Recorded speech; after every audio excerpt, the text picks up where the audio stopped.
State of Exile podcast, episode 13, Rate My Hideout. Oh yeah, MTV Cribs up in here. I don't know about you guys, but Forsaken Masters, the actual release itself, has been everything the hype has led up to. Everything. I definitely agree. Oh, Absolutely, absolutely insane. yes, I'm absolutely loving it. Having an absolute blast with it, and just in terms of sheer scope of the expansion pack, it's absolutely huge. I can't believe it. I can't imagine what they'll come up with for the next one with like a 6 month time frame. This was 5 months of development time, Oh, and yeah. Yeah. damn hideouts. Oh my god, there's so much hideout customization. So let's talk about what we got today. First off, little introduction to everybody. My name is Zeno. I'm currently playing an Ice Shot build in Beyond, and with the new changes to Pierce, the changes to Ice Shot, I am loving it. Ice Shot got a 20% more multiplier now. It got a huge AoE buff. It's really solid. And with all the new bow changes, they got 11% more damage, and they have new local crit on Decimation and Death bows. It's awesome leveling as a crit character using bows now. Before it was more of an end-game thing where you really had to struggle to get the crit, but now I'm like, yes, I can crit the whole time. Loving it. So what are you guys up to? Pox, what are you playing right now? Well, I'm currently playing a dual totem Shockwave Scion, which I had a lot of fun with. The recent buffs to Shockwave Totem have made it much more viable. It was a very underused skill before, and it was viable. It was just very expensive. You pretty much needed to get Dune, the weapon Dune, which scales. It's pretty much like Iron Will, but the Iron Will didn't work. But you would use the 8% strength equals 1 damage to pretty much scale it up. But now that it scales with spell damage, you can just go ridiculous with it. It's like I don't know. I was mapping in Beyond at like level 68 with less than maybe 20 chaos in gear, just going through mowing down mobs, and it's so much fun. Being able to like ping pong mobs back and forth, and it actually even has a little bit of skill involved because there's people in parties who just don't know what they're doing, just want to push everything away, and then of course people don't want to party with you because everything's just flying all over the screen. But if you have enough cast speed, you can literally time it so you can just like put them right up simultaneously, and the mob will not move. It'll just sit there rubber banding in between both totems, and everybody loves you if you do that. So, yeah. What about you, Ziggy? I've been working on another crit bow build, crit evasion, puncture, tornado shot action, and I'm pretty hyped about tornado shot. We'll talk more about it later, but I'll mention here. Oh God, how good is puncture? I love puncture. Why have I never used this skill before? It's probably my favorite thing in Path of Exile at the moment. Is like getting an exile box or finding an exile or a boss or something like that, and just puncturing it, and then just kind of like. Just like watching them kill themselves as they run towards you. It's so good. It's so much damage, and it's the funniest thing ever when you see like the shield charge exiles, shield charge across the screen and instantly rip. It's so good. I need to love use it. that But yeah, against the bows. Sword Bros, man. It also synergizes very well with Pox's knockback totem builds. There's some excellent puncture synergy there because knockback counts as moving for the purposes of the bleed. It's a pretty cool time. Bows feel pretty good. But what about our guest? We have Manocean on the podcast today. Welcome, Mano. How are you going, and what have you been Hey. up to? Doing great. I know you guys already know Ziggy and Pox and Xeno, so I figured I'd just do an intro. My name's Yes. Mano, or Manocean for long. I'm most known for multi-client or multi-box Dominus farming, wasting currency, doing 1,000 chaos spam or the 1,000 chance scour spam. I've been playing Path of Exile since about 2012, and spend most of my time in hardcore leagues. I'm currently playing Beyond League. My first character didn't go very well. It was like a crit Flame Blast character. It died. But the new character is a crit Reeve Shadow Claw build with Hatred and Herald of Ice. And the reason why I went Claws with this character was the ability to leech a lot of life, and also because they allow you to have implicit life gain on hit, which helps free up extra gem slots for damage. I like this build because when Beyond mobs pop up in your face, you have an instant passive response to them, and their ability to instantly chunk you down is reduced because you just leech or life gain on hit it back up. And this build also gets lots of life in those delicious flask nodes that we all love so much. And Oh, yeah. yes, Very so true. good. love it. Yes, playing Melee in Beyond is pretty rippy. Playing anything in Beyond is pretty rippy. I feel like 90% of people have died. But playing melee is especially rippy. So if I was going to play melee, I'd play claws as well, just for that sick leech action. Yeah. So before we actually go into Chat's the going meat, wild Oh. for Mano. Oh baby, my bad. sorry, you're good, Ziggy. Just You're good, loving the man. Mano hype. So we actually, before we go into the meat and potatoes of this podcast, I want to say thank you to Grinding Gear Games for one, supporting this podcast. Two, this game is blown up. The amount of people playing this game right now is massive, and you guys deserve it. Thank you so much. Sorry about what happened yesterday. Kind of a BM moment for the community, but for the most part, you guys handled it really well, and thank you so much for being such a good company. I want to thank Twitch again for the support. We're on the front page right now. Yeah, Path of Exile's there. That's awesome. We need Path of Exile to get some more recognition, so thank you, Twitch, for getting us there. And I want to thank all the viewers that are tuned in right now. Viewers, mods, everybody out there that's handling chat right now or just enjoying this, thank you so much for participating. So, Ziggy, what are we talking about first today? Well, I thought we should probably jump straight into Forsaken Masters. We'll get into like the meaty meta discussion later, but first, Forsaken Masters is all the hype right now.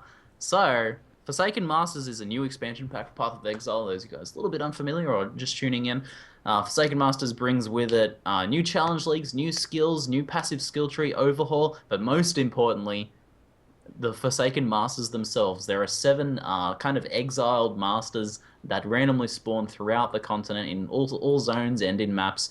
And these guys provide very randomized missions that you can go and do. And these missions are very like in depth compared to just sort of having like little side areas in Sacrifice of the Vile, for example.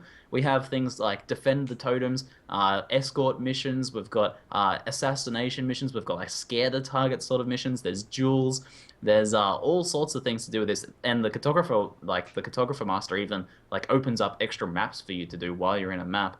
It's pretty insane stuff. Just the pure scope of this expansion pack is like blowing my mind. So I guess since I just sort of talked about it a bit, what do you guys think about the Master Quests? I'll shoot to you, Pox, first. What do you think about the Master Quests so far?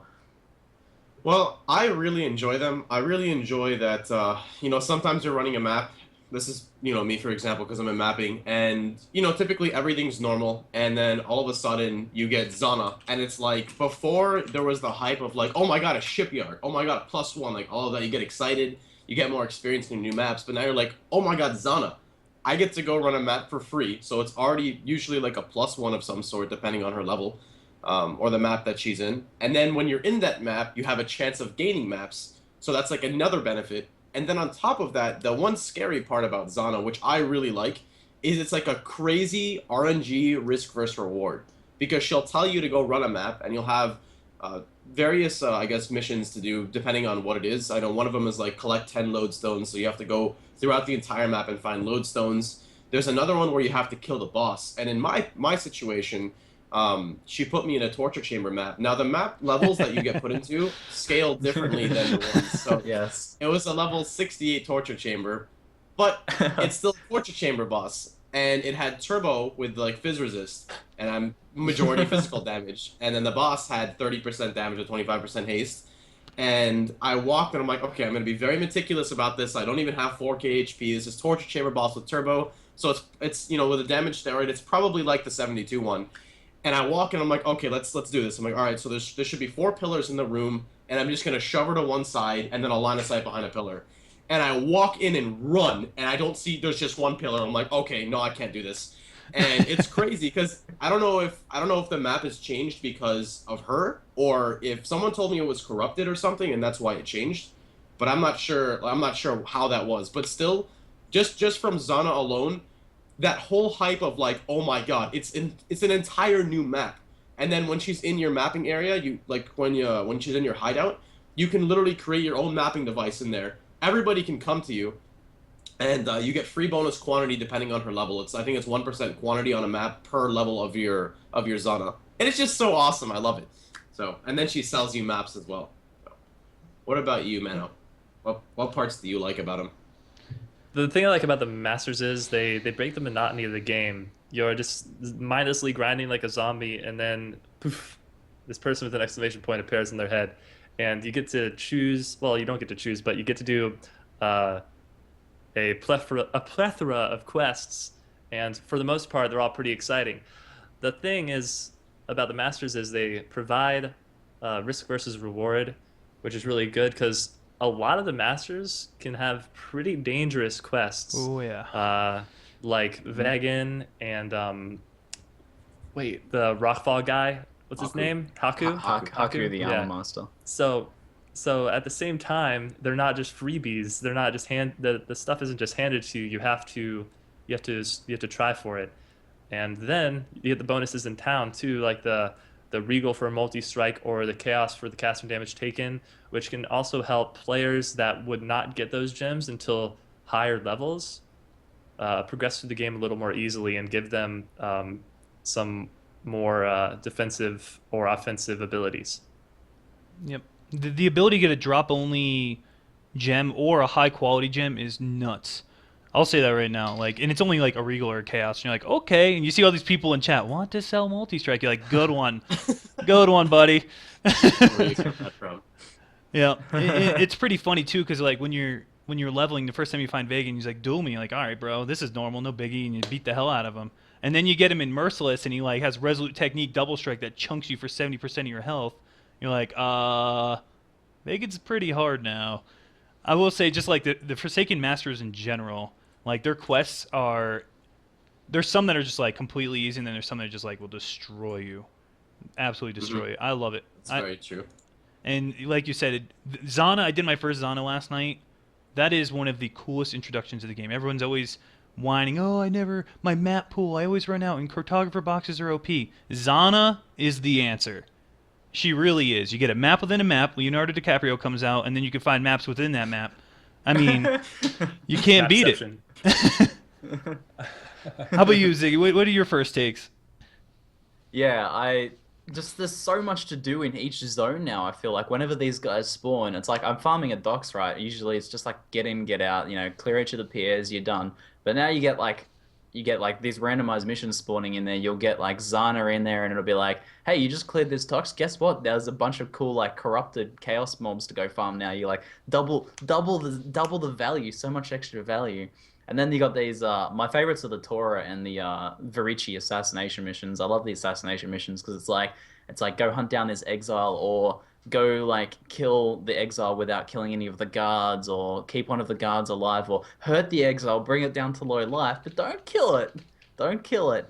So I did one of those recently where because I used puncture as my single target attack, I was like, oh man, how am I going to do this? I like took off all my damage mods and I like used one puncture, it crit. I watched the health go down. I was like, no, please. And it stopped right on low life. I was like, yes. And then I had the idea of afterwards of using default attack, but that was a bit of an idiot moment, but it was super epic. But yeah, I love how much extra this adds to the game. And I can't believe that in the amount of time that they've had for development, they made so many variations of the missions. I feel like I'm still seeing new like I played for about a day and a half's total playtime in the past 3 days. So I've played pretty much most of my waking hours. And in that time, I'm still constantly seeing new variations of the missions.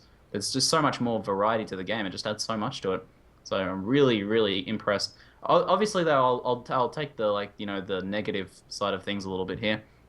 There is a bit of balancing passes to be done. It's to be expected. There are a few there that I think have some issues. I think Haku Armor Master has some the Rockfall one, which is pretty one-shotty, and there's no real way to deal with that, I don't think, as far as I know. So that one seems like it probably needs a balancing pass. There's like some bugs and stuff they got to work on, and there is the duelist guy. I can't remember his name. The Weapon Master. Vegan, that's the one. He uses like Resolute Technique. Like, as a evasion character, I hope you don't want to ever fight. I hope you don't want to ever level him, because I don't want to fight a Resolute Technique guy. He's brutal. He's so brutal. So I think there's definitely some balance tuning that needs to be done there. Any particularly OP ones you guys have seen? There are a few. The lore master, was it Elrond? Some of his quests are like insanely hard, and some are like super easy, and you're like, what? And the same thing goes with Vegan. Oh, sorry, Mano. I was gonna say, have you seen the screenshots of people that are completely surrounded by summon raging spirits and the summoners that summon them? Yeah. Just the whole entire screen.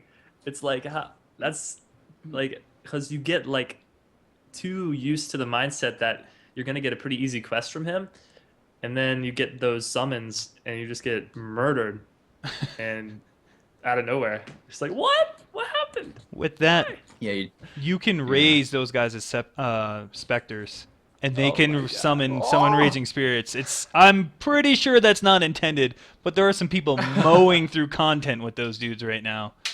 wow, yes, Yeah. that's The secret's insane. out. Never There log out is- when you get those guys. There is one thing to note though is you can party up for all of these as well. So I think the imbalancing is sort of okay because remember that you can do dailies for these guys every day and you can share dailies with other players. So you can invite people to your hideout and they can do the dailies with you. Vice versa, you can do the dailies with them. So you could literally run 30 cartographer maps, from Zana a day, just chaining it between friends.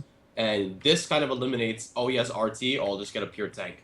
Oh, I can't do this, like the summon raging spirit guy, I have no issue with him because I can just throw a totem in the back and it kills a necro.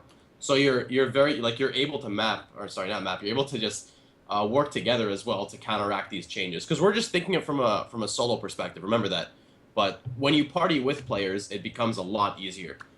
The only like crazy and balancing thing I've noticed, which is just because I have no armor, is I was fighting Vegan in a level 70 map, and his Reeve was hitting. You know how like you go inside sometimes, you have to fight him like a little Coliseum.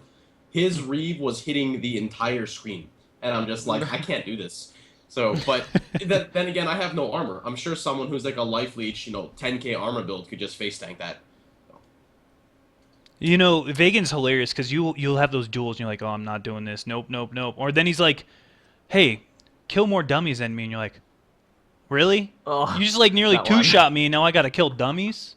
Like, what? That one's one's like the such a best quest joke. ever. I do it, and he gets like 0 dummy kills. And I'm sitting there at like 30 dummy kills, and I'm like, bro, you suck at this. Get good, noob. makes me feel like I own it. Path of Exile, it's good. It's a nice little ego boost that quest. I did fortunately crit him with a Val Burning Arrow, full to dead, and he didn't get the pot. Felt good. Suck it. Oh, the floss. Yes, he uses floss. That's insane. I can't believe that. He just like you get him down to 1/3 life, and he's like perfect with his floss too. He just pops those full health. he's got so stunning many and floss freezing. charges, bro. Ah yes, you gotta get them CC up the status effects. That's It's what I good. do about partying. If you party up, you can have like perfect synergy for it.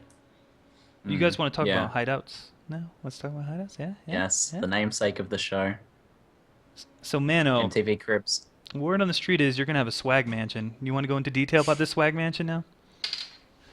I haven't Reveal the gotten very plans. much into my hideout yet, but once I start grinding these masters, I'm gonna have the biggest swag mansion possible. It's gonna be wind fireworks. There's gonna be parties. Everybody's gonna put on their best gear, their best microtransactions. We're just gonna go crazy and just like blast music. It's gonna be insane, and everybody's invited but there's like a VIP list. You have to be very, very special to get on the VIP list. This is what Path of Exile is coming to. Listen to this. It's Sims, bro. But the thing I like about Like- hideouts for real is I think they have functionality in terms of trading in hideouts. I feel like it's much better than doing the thing where you go to Act 1 normal and you spend all the time flip-flopping trying to find each other and you just get annoyed. You could just be like, come to my hideout, bro. Yeah, you can And just then trade stand there and there. everyone comes to you. That's awesome. Yep. I'm all for that. We need to sell that. Everyone, make that a thing. Make the trading in the hideouts a thing. In hideouts. Trading in hideouts and then doing, like, hey, man, you can honestly log on, go to someone's hideout, do their dailies. They go to your house, do their dailies. Go to another person's hideout, do their dailies. You don't even need to play the game anymore. Just do dailies all day. Get your rep up there. Sorry, Pox. No more Tidal Island. This is the way to level. No, I'm going to Tidal Island. I love Tidal Island. 6-man chaining.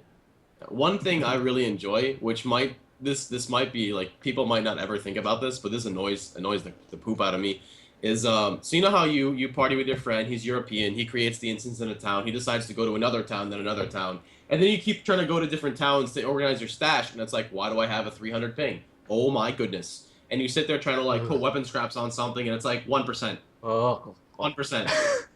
But if you go to your hideout, no matter how many people have visited it, no matter who's in your party, it is always your connection. And I am so happy about that. I'm just like, oh, this is my stash with my 50 ping. Doesn't matter who's coming in here. This is like my little sanctum. My ping will never go up here, and that makes me so happy. I don't know. Maybe that's just me, but that's one main thing I like about it. Opposed to liking. I mean, of course I like everything else about it, but that's like the main thing for me. Is I'm just so happy. I don't have to worry about the ping issues. Also, the min-maxing of like putting your chest, your stash right on top of the waypoint, and putting the vendor right on top of the waypoint, so you don't have to move at all. You just literally just like take things from the vendor and put it in your stash, and vice versa. That's good. Oh my god, laziness within a game. Don't want to walk, man. So much better. Oh man, Act 3 where you have to run like for a minute to get to the vendor. Yes, now we don't have to run at all. Although I wish there was a way to set your portal to take you to the hideout. That'd be like the dream for me. Yes. Just go straight to the hideout. Yes. So apparently GGG devs are even going into hideouts. Did you guys see that Reddit post? How I cool did. is that? That's a freaking amazing. As if you wouldn't, if you're a dev, like you design this thing, like there's so many variations of the different doodads. So for that, like I should probably do a bit of an explanation here. People not sure how it works, but once you get a master to level 3, you can examine their hideout. There are 7 different hideout variations. These hideouts start off as a small area and they expand as you level the master. And you can change this at any time. And then within that, each master sells via favor, so you gain that by doing missions with them, little doodads that you can place around it. So they're just pretty much just cosmetic stuff. They also give you crafting benches and stuff. You do all your crafting in your hideout. You can have your stash tab, your guild stash, and then you can actually sell things to the masters there. They work as vendors and they sell things to you as well. And you can do a lot of customization with these doodads. Each one of the masters has like 30 plus little doodads, and a lot of those have different variations as well. You can scroll wheel to change them, and you can place them, and there's a lot of funky stuff I think people will do with like combining the little doodads, because they can clip. So when you get clipping in games like this, people take advantage of that by combining 2 items together to make a new item. You can actually, if you give someone a bunch of blocks, they'll make different size blocks and combine them to make a piano. Like you'll see some pretty cool stuff come out of this. So there's so much you can do there, and probably the number one thing of all is that you can make Varici become your sushi chef as well. You can hang up the little fishies in the from Tora and get Varici to chop up the fishies for you. It's good stuff. It's good stuff. But yeah, I'm all about the hideouts. I'm really impressed about it. But yeah, anyway, the original point was like as if GGG devs wouldn't want to come into the hideouts with all like the stuff they provided everyone to see like that implemented and that sort of added into the game. Oh, we have Greasig's hideout. I promised him he'd be on the podcast. There you go. And you can do things like that. Oh, So man. The hideouts just seem like... There's always times you're like, all right, I'm going to go to bed now, guys. It was really fun playing with you. I'm done grinding. Nope. And now you got 2 hours to mess around in your hideout. Grinding your games. Are you guys trying to like create insomnia here? Because it happened last night to me. I walked in my This is all hideout. free too. And I had somebody level 1 in there dancing on a Scion named Kija, your future ex-wife. And I'm like, really? Really right now? I mean, it's hilarious. The amount of like fun that adds to this game. It's more, it cuts the freaking grind. It really does. Takes the edge off, man. I love it. Mm-hmm. Let's talk about the crafting benches, though. Let's talk about these crafting benches and how they provide such cool, unique stats that didn't exist in the game until now. I mean, have you guys had any experience with any of them?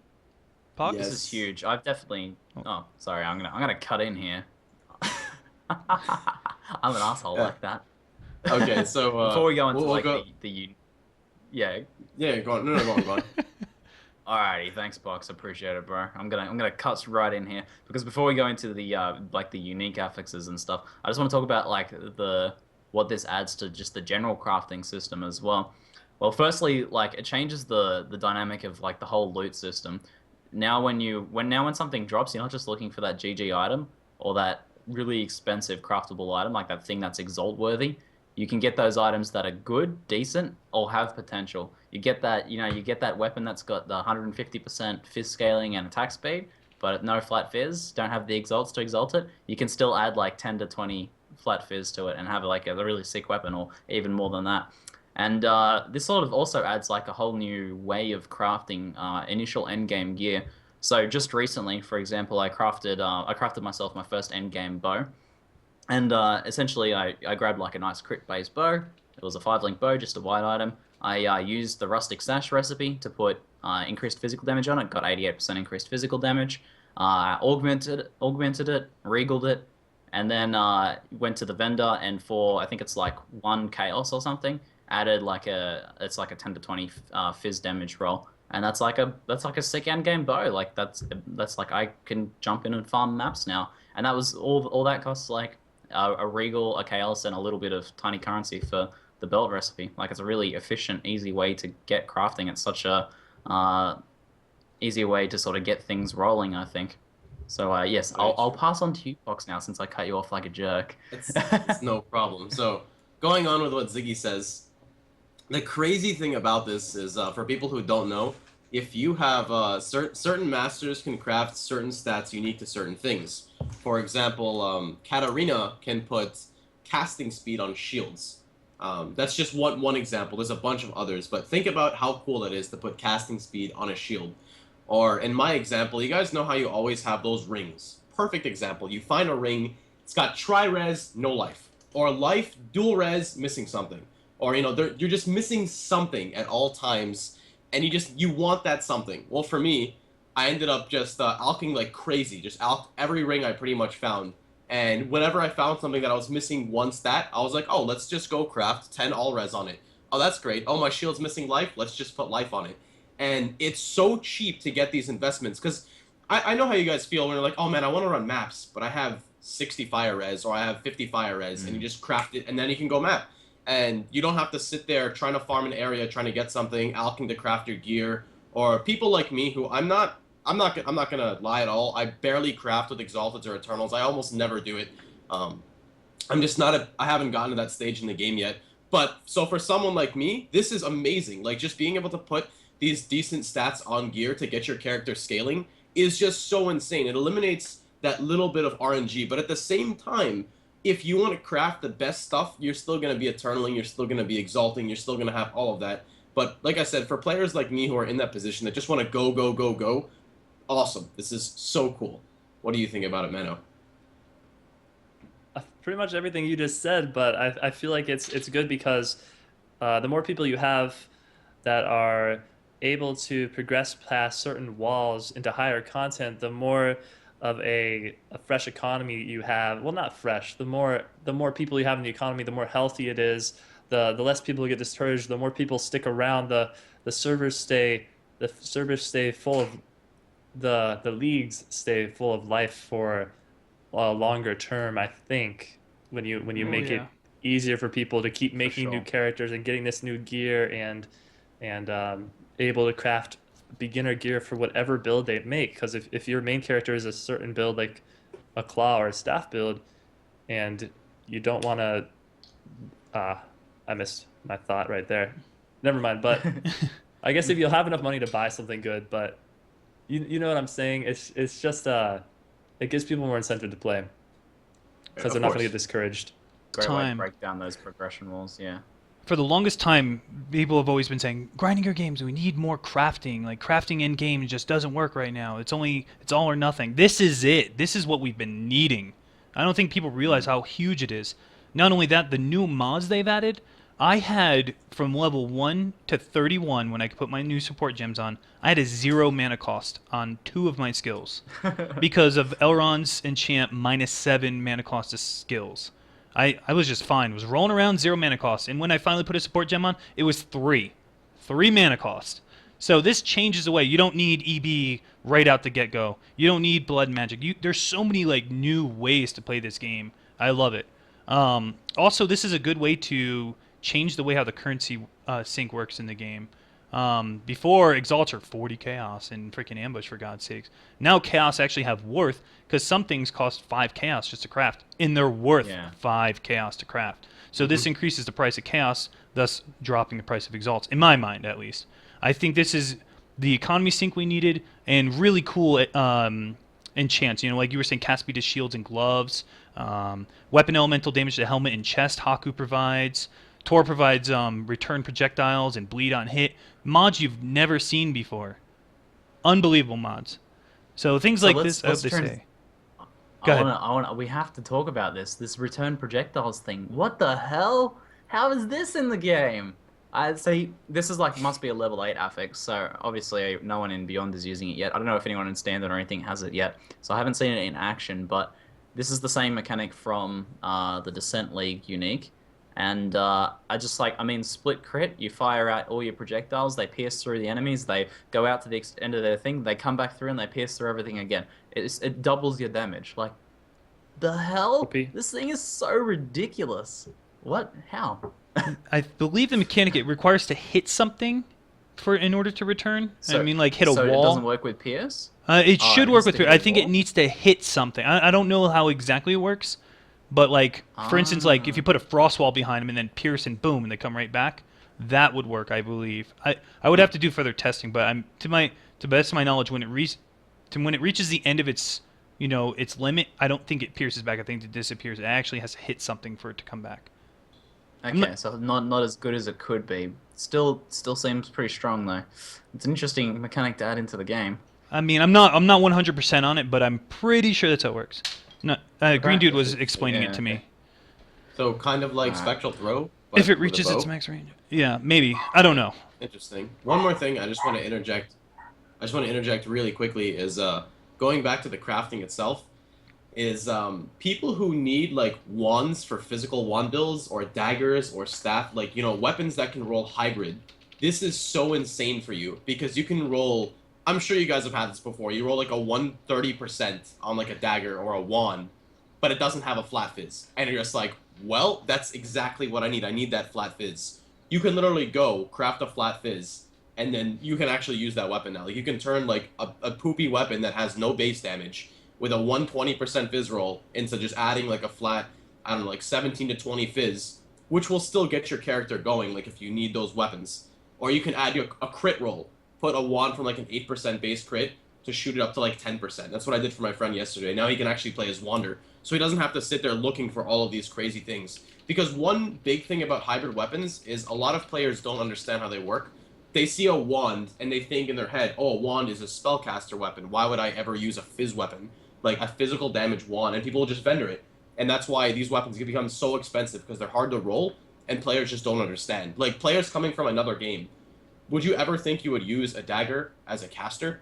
Like, it's just something you don't think of because we play Path of Exile. Well, that's pretty much all I had to say to chime in. No, you're absolutely right. I mean, it just every time you alcorb a weapon, you're like, if this had. I mean, there is no more if this had. Now you can have. There's another affix. So there's quite a few of these like specific master affixes that spawn like in their vendors, or you can craft them on. One is from Vegan, is gems in this item are supported by level 1 blood magic. What do you guys reckon about this one? Any thoughts, anyone? Seems pretty strong. Yeah. I don't know. That's ridiculous. Like, I think if you could get, you can, where does it get crafted on again? I'm sorry. If it's I chest, think, like, what is it? what He does slot? weapons, so it'll be like Okay, your so 6-link sword or your 6-link. that's- Yeah. Absolutely insane. Cyclone builds. That's a whole nother link for you, because you use blood magic on Cyclone, and like a lot of people complain, like, oh my god, it's like 400 or 500 health to cost Cyclone, or 300.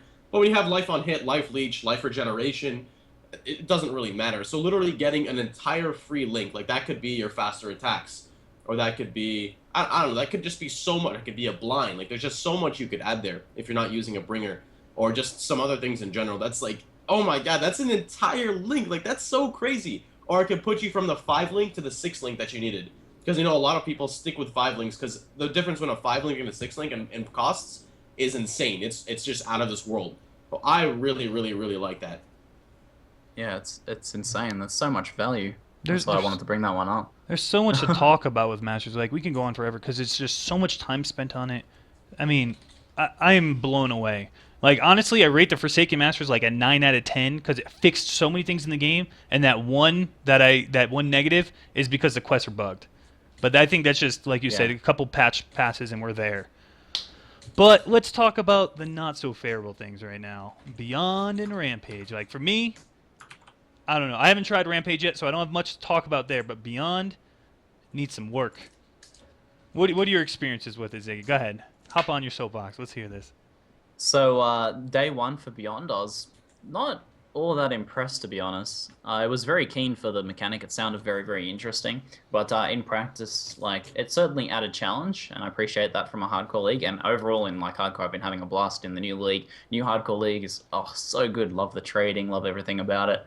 But the actual Beyond mechanic itself, it didn't ever feel like a fun layer of challenge to me.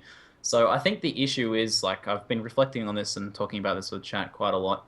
I think the issue is that the difficulty it added then and still adds a bit now. It's been fixed a little bit. It has been patched. Day 2, there was pretty much a patch for it. But the difficulty it adds is a tedium. It's a tedium difficulty. And it's also a gear check difficulty. So initially we had like double regen or double regen leeches life mobs. And now we still have like hasted chaos degen mobs.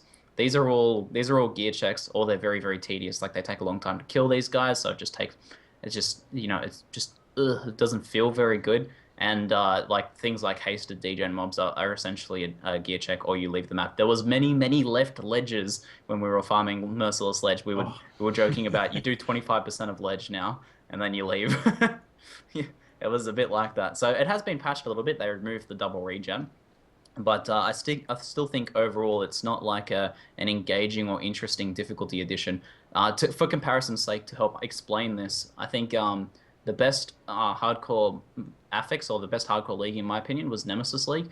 Nemesis League added a lot of mechanical difficulty enhancements, and you had to really think about the different affixes. You saw like Volatile, you had to think about how it interacts with the different affixes that mob has. It has double extra damage mods. All right, that's very dangerous. You have like Corrupting Blood, so you need to prepare for that. You need to think about how you deal with that. Do you use a fast attacking attack? Do you absolutely need Staunching Flask? And then each of these different affixes had like this extra layer of difficulty that you had to plan around, that you had to engage mobs in different ways, and make you think about each different rare. Beyond is pretty much, for me, mostly about just not spawning the Beyond mobs because they're basically tedious. So it's about slowing down your farming speed overall.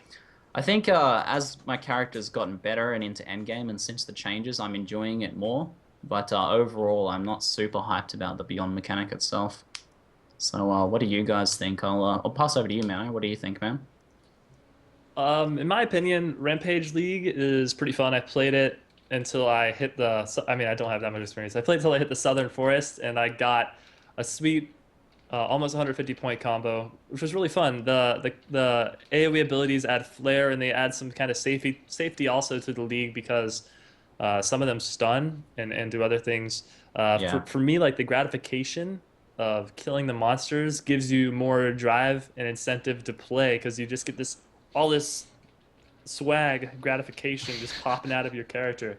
It's insane. About Beyond League, Beyond monsters, they're strong, sudden, and they were a little more OP at release, but they're still kind of OP. I feel like they're a little bit stronger than I like in terms of the kind of abilities they have. Like the hasted chaos degen it's horrible, especially at low levels. You don't... Why would you do that? But I feel like I enjoyed Invasion more, because it feels like you create your own tension because you spawn the portals, and it doesn't feel very exciting. You're just like, oh, there's 3 portals. Okay, now I can run away and kill monsters somewhere else. But in Invasion, you were just like on your toes, like, Where is he? Where the fuck is this guy? where's this monster? So I'm not really enjoying Beyond League that much. But I'm gonna play it. I mean, Well, he's honest. but I think one thing they could do is, well, one thing that I dream about is Rampage mods on Beyond League, because it would give more players time to assess situations, like if you get a stun proc that AoE stuns the Beyond mobs, and it would take away from some of the blandness that you feel in Beyond League, and it would give you an incentive to kill all the mobs as fast as you can. But then Beyond League has that incentive where if you kill those mobs, is going to spawn beyond mobs. So they would have like a check and a balance if you put both those mods together. You know, Interesting. be interesting. I thought it would say that. I didn't think of it that way. I thought it would be really punishing, but the stun, that's a pretty good point. Initially, my thought was that, like, the general theme of Beyond is that it punishes, like, good clear speed. If you, like, clear packs fast, if you farm efficiently, you're going to be punished by it if you can't handle the mobs. Obviously, if you're face rolling content, it's not going to matter anyway. But if you're farming, like, appropriate level content, or if you're trying to progress and farming efficiently, you're getting punished for that. But the stuns are pretty good point. I would like to see like a one week or a 1 month race combining both of them. That'd be badass. My personal experience with it is, I actually don't mind the difficulty and I don't mind the challenge. I actually really like that. There are times I'm like, oh, not again. I just want to get through this map.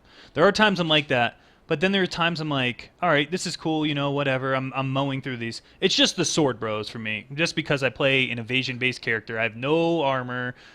They always hit. They deal chaos damage on hit with physical damage with the degen. Oh, I hate them. But for the most part, like, I'd probably rate Beyond like a 7 out of 10, 6 out of 10. Before the life regen, I was like hating every bit of it. But since they patched that, it's been better. The loot's been somewhat better. Though I've watched some streams. I was sitting at work the other day watching like Rise, and he like did 2 Beyond mobs in one map, and he got all blues from both of them, the unique mobs. And I'm like, yeah, this kind of got to get changed. So I do think they need to adjust the loot more. Bosses. Yeah, so we haven't really even touched on the bosses. We're just talking about the rares. You got some ideas on the bosses, Pox? Yeah, well, first I want to go into the Beyond League as well, then I'll go into the bosses since I've done a lot of experience there. So, first off, I'm level 80 in Beyond, and I have to say that when I first started playing, I loved it for the sake of it changed, I don't want to say it changed the meta, but it changed the usual for me. Your usual is like going through killing and continuing on. But in this one, you kill stuff, then stuff with haste spawns, and I developed a new way of farming, which is called run 3 Quicksilver Flasks and run as fast as you can while shooting things behind you. And I would literally just run through, just hitting everything. And if you were to, you know, make sure you're not desyncing, you know, be all prepared there. But it really altered my, I was literally racing 24/7 in a form, which, you know, most people do, but that's typically not what I do. I don't try to race. I just try to have fun and play the game a lot. And that changed it for me. Then when I got to maps, I ran my first map and I was like, oh my goodness, like this is insane. So I changed something. My character has 300 armor and 1k evasion at level 80, and I'm still not sitting at 4k HP yet. I pretty much dropped all my life nodes for damage, and I can kill Beyond mobs now in maybe like 3 seconds. So when they spawn, I actually get happy now because I literally built my character for this league. I built it to repel enemies away. I built it for just straight up as much damage as I can. And when I get Beyond mobs, I get happy. I'm like, that's another chance at maps. That's more chance at rares. That's a chance at a unique. And when it comes to the bosses don't do too much damage from what I've seen, except for a couple. I know there's one that casts, it's kind of like he does, is it ball lightning, but he casts it like on his face, so it shoots out in every direction. I don't know exactly how he does it, but it's like 5 ball lightnings all across. And then he has like an aura for Vol Stormcall or something. So like if you come near him, you just start getting hit by little Stormcalls. Then he actually casts Stormcall on top of that. But he doesn't do too much damage. I know I'm not very tanky at all on my character. I don't have plus to max or anything. But he doesn't do too much damage unless you're standing in the Stormcall. So he is very manageable. I can understand from melees being a bit annoying, but at the same time, he doesn't do too much damage. It's just making sure you're not in the mechanics of his little Stormcalls. And I've noticed actually about 1 every 3, 1 every 4 uniques after this patch, I've gotten a unique. So I like it. I don't mind it at all. I mean, when I run a map, it's like that's a good chance at a high-level unique. There are bosses on the flip side that are very, very dangerous. There's one guy that summons zombies. It's an archer who uses Desecrate and has Vault Detonate Dead. And he uses Vault Detonate Dead more than one time. Zeno and I were running Tidal Island, and he was at a shrine. And I'm like, okay, let's go fight that guy. And, you know, we killed all the corpses, and I'm about to run in to jump in to ping-pong him back and forth with my shockwave totems. And it says, cast ball, detonate, dead. And I'm like, oh. So I get out, and all of a sudden, just the whole screen explodes. And I'm like, okay, we can't do that right now. We have to be a little careful. So there's things like him. I would definitely say don't go melee on him and try to face tank, you know, 100 corpse explosions. And then there's another guy that I've seen, which has... I don't really know what he does. He's like a melee with a sword, goes slap, slap, slap. It's but a sword, does bro, something- and he wrecks. There you go. He But he wrecks. shoots out these like lasers shooting from him, and I ran a map with him, and I got hit for like 3k from one of these projectiles. So I can assume melee being scary for him. But the biggest threat that I've seen, the last one, and then I'll bounce it back to you guys, is the Flame Blast guy. This guy does like Echo, Vault, he doesn't actually do Vol Haste, but I mean like his cast speed. He's like Echo, faster casting, 20% quality, Vol Haste. He's just sitting there spamming Raging Spirits while just passively, let's just note this, passively casting Flame Blast around his face. He's like, oh, you're saying let's put a Flame Blast. Oh, you want to run there? Oh, no, I'll put a Flame Blast there. And then he just puts Flame Blast all over the place. And then he hits you with Molten Strike. But his Molten Strike, when he punches, you guys know how you use like Conk Effect and it has like this little AoE? His Molten Strike is like a third of the screen. So like he hits the summon and the guy queuing in the back is like, what? But I can see Spell Block builds working against him. His Summon Raging Spirits eat me alive. They hit me for like 30, like, I don't know, 300 damage a hit, I think, per. But he's still manageable. You know, if you're ranged, I can understand it being manageable. So, but with that being said, what do you guys think about the bosses specifically? Dude, the Val Detonate Dead guy, let's be fair. In order to spawn one of these unique mobs, you need to kill a ton of mobs. So he's got Val Detonate Dead. Chances are there's corpses everywhere. Then he uses Desecrate, which creates more corpses, and he can use it more than once. I mean, we also spawned him near a regen shrine. He eats corpses, he has a devouring totem effect to gain his life back, and he was near a regen shrine, so, like, his HP wasn't moving, so we had to, like, YOLO in there, take the shrine. It was just nuts. It was unreal how this guy was just living forever. But we got him, because Shockwave's OP. How punishing are all these guys for melee, though? Like, pretty much all of them are super brutal for melee. I think Beyond League in general is just very, very melee brutal. Oh, yeah. Do you think that's something that can be tuned and rebalanced, or is this just going to be Path of Ranged for this league, or Path of Spell Block? Like those Flame Surge guys. Unrighteous Fire Flame Surge.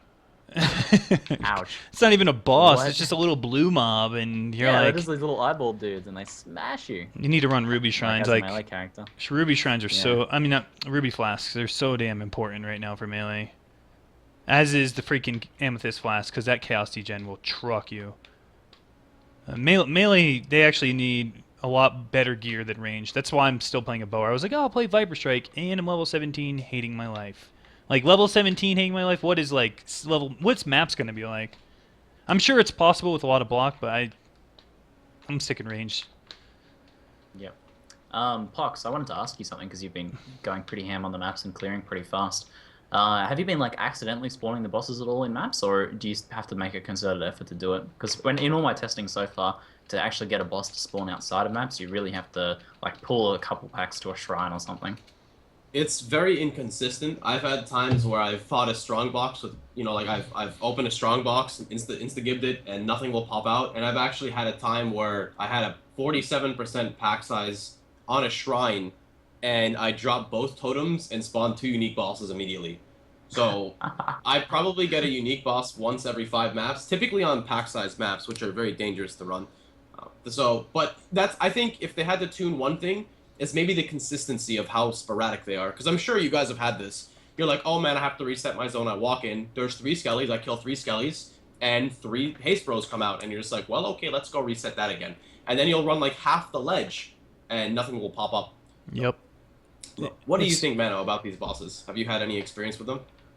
I don't have very much experience with the unique Beyond bosses, just with the champion and rare packs, and they demolish my melee character to an extent. I can hold my ground against most of them, though, by just putting a poacher's mark on them and life gain on hitting an obscene amount and having block. So I can only imagine what they're going to do to me once I get maps.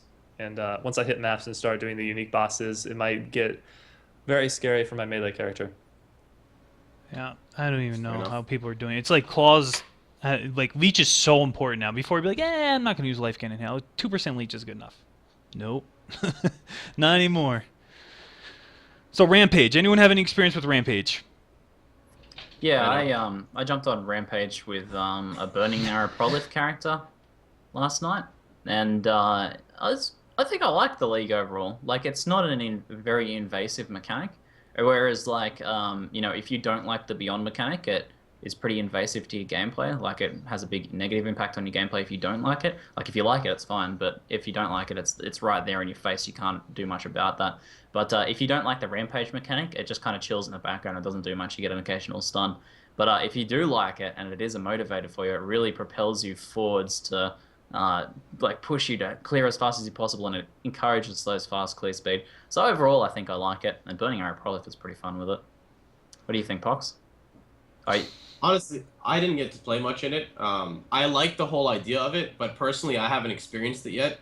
But one thing I do, out of speculation, I'll say, because I haven't played it, I really like the idea that they're catering to players in those leagues. A lot of people, you hear the jokes like, oh, you don't have enough life nodes, you know, go to Standard League or something because you want to one-shot everything. And that's kind of what they're moving it towards, is clear speed. But one thing that I would use it for, just like me as my own personal goal, is I like the idea, since you keep 5 seconds, of properly clearing maps. Knowing how to, you know, properly, efficiently clear a map. You know, like, okay, 5 seconds and then a mob, go, go, go, go, go. And if you do slash remaining at the end of the map and it says like 20 plus remaining, you failed. Like, you should learn to clear better. And that's the way I would use it, me personally. But like I said, I don't have much experience. But can you elaborate any more on it, Mano? I agree. I agree with your point that it might make players in that league and in new players it might force them to learn how to more efficiently clear maps so they can keep their combo up for the maximum amount of power and getting the to the different tiers of Rampage combos. It's just I didn't think about it that way at all before this. I think it's an awesome mechanic that'll teach people how to understand the layouts of maps. I think it's very cool. It encourages people for going a lot of DPS, and they're with all these new uniques that are giving you ways to be more defensive while you're going more offensive. It's really, really interesting. And it, like you said, it subtly teaches players how to play the game better. People are always like, how do you clear maps so efficiently? You just hug the outside, you go around, you know. Now they instinctively want to do that themselves and want to get better. So that's actually a really cool mechanic. Yeah, I never thought of it that way. Interesting. So, you guys think they're going to make a hybrid Wombo Combo League? Mano hinted at it earlier. I mean, is it going to happen? I want it. You want it? I want it. I want it. Winner gets Mountain Dew flasks, right? Hell yeah. It's pretty interesting. I hope so. I would really like that. The only thing I would think would be weird is you get those... Usually they put your stash into hardcore afterward, and then you have all these Rampage uniques, and you're just like, what do I do with them? But that's about it. It's the only thing that would be weird to think about. So I'd like to give Mano an opportunity to discuss what he knows best. Obviously, it's a bit early in these leagues to talk about Magic Finding Dominus, in Beyond at this point. But Manocean has a lot of experience, and if you guys have watched his stream for a while now, you would have seen him multi-clienting Dominus and doing some absolute ham farming. I'd like to give you an opportunity to soapbox a bit about this, Mano, to explain Magic Finding and share some thoughts on it overall. All right. Everybody, welcome to my soapbox. Today, we're going to talk about Dominus farming, Magic Find, and the mechanics of the fight in relation to multi-clienting. So the Dominus fight, once you learn the layout of the upper scepter, you can reach the Dominus fight just as quickly as you reach the Piety fight. And while the theatrics of Dominus do take a while, you're rewarded with what I believe is a higher base amount of items off the boss, and you also get a higher item level. And like Crown of Eyes can't drop off Piety. Rest in peace, Crown of Eyes. But it can drop off Dominus. Piety farming is awesome at the beginning of the leagues, but once you're ready, Dominus farming is where it's at. At first, the Dominus fight can be kind of daunting, but once you obtain and roll the proper flasks like Topaz flasks and Bleed flasks, you can mitigate the amount of damage you put your character in, and the scariness of Dominus isn't as bad anymore when you have properly rolled flasks, and you won't fear him as much. And we're gonna move on to like the Magic Find stuff. My belief is that you should gear a character when it is a color, so you reach the threshold of rarity that you only get rare items or unique items off the boss, and then you stack item quantity.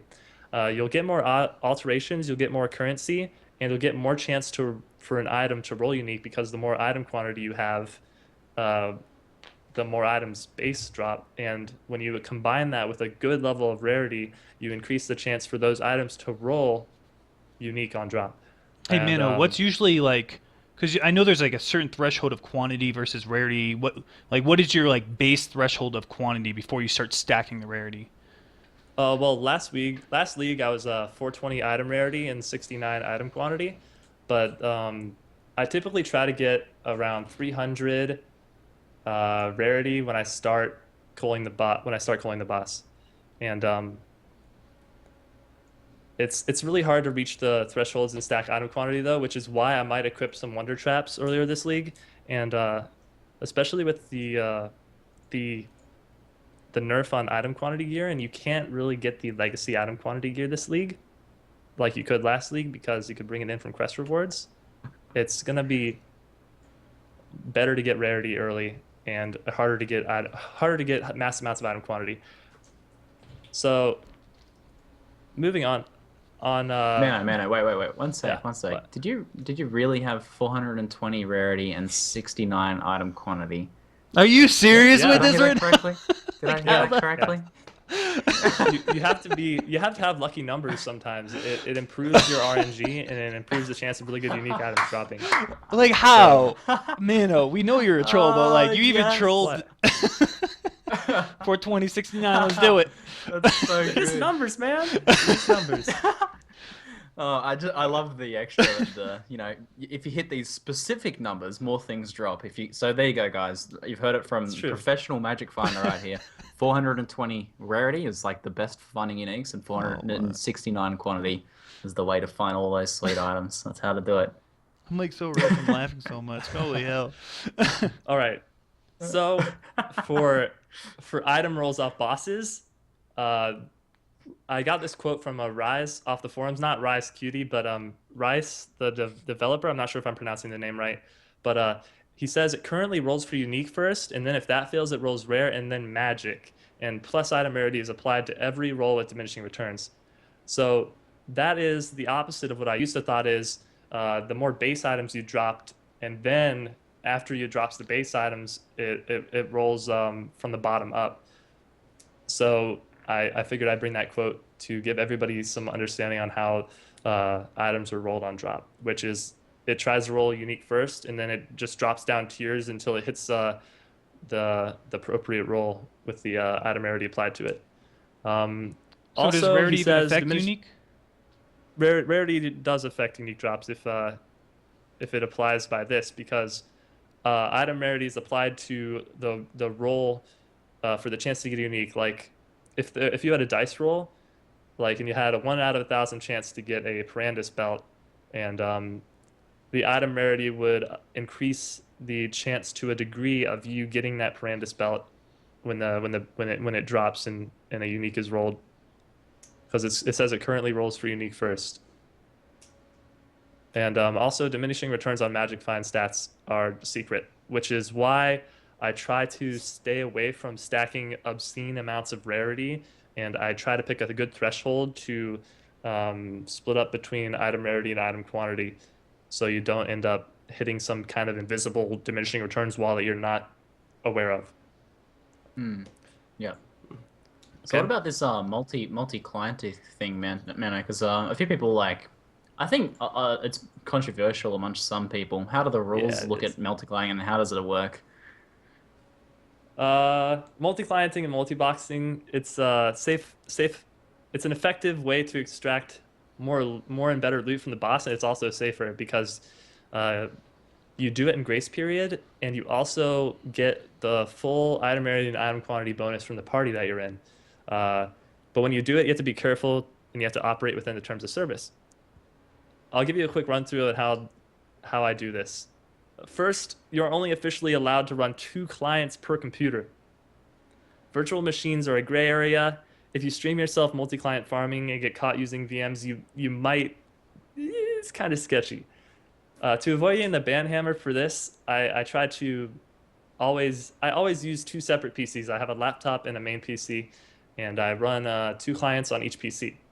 Secondly, All actions given to the separate clients must be done manually, and you cannot send actions to more than one client at a time. For example, you will get banned if you have a single button that makes all clients you have enter the portal at the same time. The easiest way to control these clients manually is to buy a mouse or to use a program that sends your mouse over your home network so you can manually click each client into the portal. So in basic terms, you can only do actions on one client at a time, and you can have no automated actions or macros that automate any of the sequences of farming this way. Wow. So what you need for this, you need 2 computers, and I guess that's kind of pay to win because Dominus rain is horrible. So you need a computer that can stand up to the graphic destruction of the blood rain, and just the rain of the zone too. And when you load into the upper scepter, you actually load. When you load into the boss room, you actually load the whole entire upper scepter, which is just wrecks your computer. Character-wise, you need 2 level 35 dummy characters to increase your item rarity and item quantity through group bonus, and they have to be level 35 because level 35 is the minimum level required to enter Merciless, and you just rush them through all the quests nice and safely. Then you need a specialized Kohler to land the killing blow on the boss, which is I typically level him 60 plus. And then you need a specialized killer and runner that can tank and kill Dominus quickly in both forms. I also like to get 2 portal gems, one on my Kohler and one on my main character. And also, all these examples I'm giving I'm doing for 4-client Dominus, but you can extrapolate them and do 3-client, 2-client, 6-client, whatever you want. The process of the quad client, as an example here, is your killer runs to Dominus platform, and then you place 1 portal down, and then you bring your Kohler in, and then you move it, and you place another portal down, spaced apart. I typically put them towards the entrance and near the edge, away from Dominus, so I can safely go back and forth into the portals while I'm fighting if I ever fall into trouble. It's just really safe. And also, when you bring your entire party at the end to cull the boss with all the group rarity bonus, it makes it so you don't crush all the portals, because if something goes haywire or if something goes wrong when you're in there and you crush all the portals, you're in deep doo-doo. So Mano, And when you send your Kohler through, for example, that's generally speaking really squishy, do you still get the immunity when you go through there right away? So you make sure you don't move right away, right? yeah, I'm gonna bring that up. Oh, okay, sorry. I'm sorry. You're but, good. Yeah, I'll explain to you the process of how I keep the Kohler alive. So the first, after you get up there and you set all your portals up, the killer fights Dominus first phase with 1 player health. This is key. You don't have to fight it with 4 player health. And then when Dominus is dropped to 0 health first phase, he teleports to the platform and recedes into the ground. This is when you bring all your clients in, and then there's a limited window that you have to bring all your clients in, because you'll see the screen flicker maybe a little bit, and then his head starts popping up, and right that screen flicker happens is when Dominus detects the amount of players in the instance and what to set the health at for the second phase. So then after that happens, you have about 10 seconds after that to bring them all out, and then you proceed to kill Dominus in his second phase with your 1 character, and you kill it with 4 player health. And then after you get him to 10% or lower, you leave the instance, you bring all the characters in, and then you bring the Kohler in last, and you cull the boss. But the way you get your Kohler not to die with grace period is you use a quick spectral throw, and it basically, he's out of grace period for maybe a split second, and usually I put like a GMP blind flame totem and an immortal call. I basically make all his slots that aren't necessary for Magic Find insane like defensive stuff. But the way that you use Divination Distillate on a Kohler, because I know people are going to wonder this, how do you do Divination Distillate? Because you have to cast it and drain your mana, and it's your character's just going to die. What you do is you get you have no auras on your Kohler. You use a Blood Magic gem in your Spectral Throw and your Reaper's Pursuit, and then you put your attack on Wait, did I just say blood magic? Well, you use sapping flask and blood magic, and then when you click your attack, the blood magic drains your health instantly, and you press your sapping flask right after that. So it drains your Damn. mana because you have to have a little bit of life taken away to use the sapping flask, and then drains your mana, and then you press the divination distillate, and when the projectiles are flying through the air, they get the divination distillate effect applied to them. This and is the boss is dead. And you had to change all Loot that because when explosion. they changed the flask, you couldn't use a flask if you were full mana. Yeah, I had to Oh, find a way around wow. that when it happened. Oh my! Wow. This I had is to- This is so much it more made me complex go- than I thought, man. It made me go from 4-link to 5-link. So they made grinding gear games made me pay a little bit extra to get my weapon ready. But in terms of speccing the color, you want to get, in my opinion, you want to get 3 things for sure. You want to get increased flax effect nodes for the divination distillate because it applies. You want to get unwavering stance because your character is going to be lower level than Dominus, and Dominus has the ladies that shoot the spikes and also other mobs that can stun your character. And then you want Mano, health, please. and then you want health and attack speed because you want to get that coal off as fast as possible. And when you put all those 3 things together, you make actually like a pretty fast, decent coaler that won't get stunned and cannot die. And the links that I use to coal are Spectral Throw, GMP, Faster Proj, Faster Attacks, Blood Magic. And it works together perfectly. You like get this huge fan effect. You get the boss down 10%, you go, whoosh, and then you get 50 rare items on your screen. Sometimes you can get 5 uniques. Last league I got 2 Soul Takers and the Crown of Eyes off Dominus in like the course of like not even a week. It was crazy. So You may be a Yeah. troll, but you are one smart dude. I don't care if you don't know That's- the passive tree. You are a genius, Mano. You're just dropping science everywhere. The knowledge I'm bomb. blushing. I'm blushing.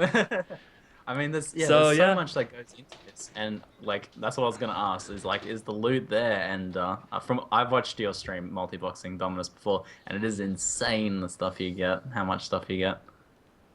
Yeah, especially at the beginning of the league, if you can get this up running fast, imagine 50 rare items, being able to sell them to people dying and leveling up all the time, and getting the chance of those uniques and getting all those alterations, and it's just all those chaos recipes. It's just insanity. You can buy so many exalts for cheap off getting all the chaos recipes, and then the exalts will gain value as the league goes on. Well, they'll become worth more and more chaos, most likely, and it's crazy. That's why I'm trying to get there so fast, but I died.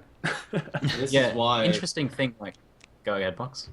And this is why I love PoE. You have someone who like breaks down the entire section of magic crafting or magic finding and makes it like an entire new section.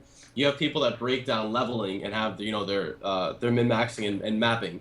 You have people that break down hillock runs, people that break down the passage tree. Like every person has their own little unique thing, and it's crazy because this is all within this game that we're playing. There's so many different things. Like people come for the passive tree, but they stay for the content. That's all I wanted to say. That's It's me. Absolutely insane. That's me. That's a I well agree. put. That's one of the things I mentioned- really like about it. It's one of the things I really like about Path of Exile is that Yeah. you basically choose your own adventure. It's great. So about the meta, you mentioned like trying to get there really quickly in Beyond League. Beyond League is like a very tough league, and people are struggling in content a lot. Whereas the Dominus fight yourself, when you're running this, you will never encounter the Beyond mobs if you're doing this, right, will you? So That's a basically, great you'll thing. be getting the same amount Yeah. of loot you'd get. And Yeah. also the That's impact why do you think that'll I- have? Yeah, that's why I do it on hardcore leagues because you can make more exalts from the chaos recipe because exalt orb prices are cheaper on hardcore leagues, and that's one of the reasons why I really like doing this specifically on hardcore leagues. Something to It think allows about, you to get Mano. more currency. With all these chaoses, if you level up your Forsaken Masters, the certain ones to level 8, you can use that chaos to enchant gear that other people don't have access to, and you can make even more money. Basically, I'm really excited for Dominus now because with all those rare items dropping, I get so many rare items last league where I'm like, this thing would be insane, but I don't want to spend all these exalts and eternals, and now I'm just gonna be able to pop a mod on it and sell it for like 10 or 15 chaos or something, just like that. It'd be awesome. Man, this is awesome. All right, let's go into I mean, actually, Mano, do you have anything else you want to say? I'm pretty happy with that. It was fun. Ziggy? That was awesome, man. I have to say, that was like super educational, man. And that's like it's a rarely discussed topic, controversial and rarely discussed. So it was a real pleasure to have you sort of on the show and explaining that in detail. So thanks for that, man. I appreciate that. There's been so many times I've had someone's like, please have a Magic Find discussion. We had like 2 segments on it, and it just, this is what we needed. Full on, this is how it works. Get educated. Yeah. Amazing. So let's go into meta discussion. So at first, that skill tree was like CI, CI, CI, CI, and then like 10 minutes before the patch came out, get out of here. ES just got smacked hard, and now it's back to life. What are you guys' impression on the current meta, life, ES, and hybrid? What's viable? Pox? Well, I honestly want to say everything is viable at this current point in the state. Since you can craft now, if you have that crazy, that crazy tier ES, you can put like an okay tier, flat or percentage on your ES piece to get yourself going. And I think CI is still in an okay spot. I still think it's pretty good. Hybrid, a lot of people have speculation about. They're like, oh my god, I got buffed, but how do I do it? And what I've come up with, I've theory crafted some builds where basically you use Zealot's Oath and you transfer all of your life regen over to your ES regen and try to have like an even pool of both. And then people are like, well, what do you do about the chaos damage to your life pool? And I'm like, well, Flask's got like a 110% buff. So even without touching any Flask nodes, you can have, I'm looking at a hollowed flask that I have right now. A saturated hollow flask with 18% quality is 3,600 health over 12 seconds. That's more HP than my character has right now. And it's insane. Like, I think that hybrid builds can really stand out right now, but you need to have either Ghost Reaver, in my opinion, or you need to have Zealot's Oath, because you have to have it regenning somehow. If you don't have it regenning, then there's no point in having it. That would be my opinion. There's also Energy Shield cooldown recovery with Soul Strike is another option too. The recharge. And there's that new Scepter. There's a new Scepter as well for Energy Shield on kill. So there's a few options now. Yeah, Pox. Sustaining hybrid. Get good, Pox. I'm sorry. I'm still learning. That's all. What do you guys think, though? I was watching Rise do hybrid, and it seems very, very gear requirement, but it seems very possible. It seems like a higher gear cap. Early on, life is just get double flask nodes, pop. They scale your instant flasks. I'll go down to 1/3 HP, pop an instant full life with profane chemistry and herbalism. With those two together, instant flasks are insane, absolutely insane, and they do work. They do work. Flask effectiveness, however, does not. So honestly, I think I'm really enjoying life. Though I think my next character I'm going to level as ES to see if you can actually level 1 to 2 maps as ES alone. And I think it's possible now with the base increase of life. Ziggy, what do you think? I really like the life changes overall. I think it was. I think life feels a little tiny bit weaker, and you kind of are forced to go into the Scion life wheel now. That's a bit of a meta shift back to the olden days.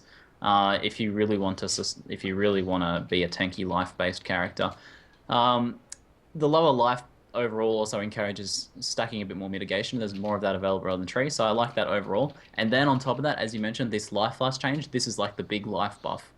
And people I think people still don't pay enough attention to flasks.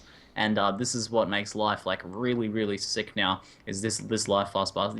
It's like the insta-heal flasks are like 90% of your life. It's insane. So there's so much mitigation there, and like heal over time flasks are like the tankiest thing you can possibly have. So correct flask management now, correctly rolling your flask, quality flask, having the higher tier flask, having all of that, getting some flask flask life recovery nodes. All of that stuff is really, really powerful. And if you have your character with 4-5k HP, and then you're popping a heal over time, that gives you like 1,000 life regen per second. That is very, very powerful. It's like, it reminds me of playing Righteous Fire in the past league, but stronger, where you would pop a Ruby Flask and have 500 regen. It feels so tanky with that. It's like even stronger than that. And you can keep flasks up all the time. So I feel like life is really, really strong. Oh, yeah. And you guys mentioned hybrid. Hybrid is... I think definitely viable now, which is exciting. It's something I wanted to see happen for a long time. And I don't know how I feel about CI yet. I haven't seen much CI action going on. It's early in the leagues, though. There's no GG gear yet, but with Katarina now, and you can get percent ES on rings.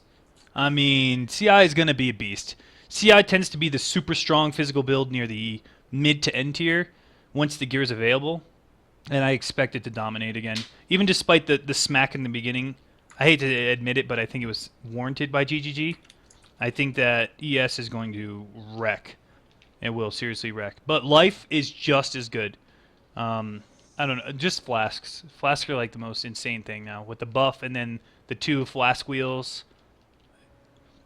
I actually was reviewing a build.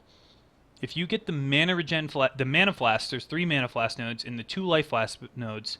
You can actually run Mom and support it on flasks with hybrid flasks. It's an interesting idea. I wonder if it could work, like because those mana flask nodes give you max mana, and hybrids give you they got buffed ridiculously. I wonder if it could actually work. Using Mom rather than tons of mana regen, can you run it on hybrid flasks alone? I could see potential with that, and I was Pox recently hating. talking about like low mana regen mind over matter builds, and basically my opinion was that they were terrible. But I didn't think about the idea of running all hybrid flasks. But I don't know. I don't think it would be better than just a regen based mind over matter. But that's an option if for some reason you don't want to go all over the tree getting that regen and don't have the gear for that. Yeah, I don't know. MOM is Well- mind over matter, by the way, guys. Chat. If you wanted to sustain Mind Over Matter on Mana Flask purely, because I had a build that kind of ran off this, you need to have an insanely high mana pool. And the reason why is after reservation, if you're going to be getting like chunked, you want to have like at least some type of base, because you have 2 options. Do you want to go for a sustain or do you want to go for a burst? If you use a saturated flask, then you can sustain your mana pool, but you don't want it to hit full. So you're going to keep taking damage, which will just keep getting regen, that's fine. But on the flip side, if you're going to take burst damage, you want to have a high regenning flask with, like I said, a big mana pool. So I think, it can work, but you really have to be kind of more mechanically skilled to pull it off. Because when you hit a mana flask and you hit a life flask, then it's like double dipping in survivability if you have MOM, which Mind Over Matter. So it is possible, but at the same time, you're dropping something for that mana flask now. At least 1 mana. You're dropping a granite. You're dropping a possible topaz, ruby, or amethyst. That's why I use etc. hybrids. Use hybrids. You could use hybrids, but then you're cutting off how much mana you regen as well. And it works both ways. Like hybrids go both ways. Do you always need the health when you need the mana? Do you always need the mana when you need the health? Well, if you're MOM, you do, because you're taking both as a hit, and If you have there's 3 new mana flask wheels. Well, there's a primal spirit in the ranger tree, and then they added 2 new mana flask wheels. Buy the life flask wheels. That's what I'm saying. see, it could work. Like I haven't done my research yet, so it could work. I'm not doubting it at all. But like I said, I think it'd be something interesting. Something interesting. I want that to see I'd it like work. people try. Someone make a build. Do it. Good luck. What do you think about the overall state of life, hybrid, and CI Mano? You've been playing. I feel like with haven't you? oh sorry, I feel like with the when the CI got slapped a little bit, I felt very incentivized to go life, especially knowing that in this league for a while I would not have very much gear, and that the flask nodes would be able to carry me through not having that much gear, because if you don't have that much health in your gear but you have insane flasks, you can really micro your flasks well and give yourself a lot of survivability just based on your attentiveness to your health pool. And I feel like it's kind of good because it pushed me away from trying to go CI instantly on a melee character, which would be horrible in this league. So I feel like the change positively impacted my Beyond the League experience. Yeah, I saw a few people planning on going CI straight away. I think, I remember you talking about that. I remember a few other people talking about that as well. And looking back at now, at the start of Beyond League, that'd have been pretty sketchy. Pretty sketchy. Oh man. I don't know, like the amount of melee was looking so good until I found the Sword Bros or Flame Surge dudes. The freaking amount of armor you can get from a shield now, like Pox, you'd played the hybrid evasion armor build before, and your Lionized Remorse was ridiculous with the determination. Now it's even more so with all these new shield nodes. but man, I don't want to mess with those Beyond guys as melee. I just don't If want I to do had it.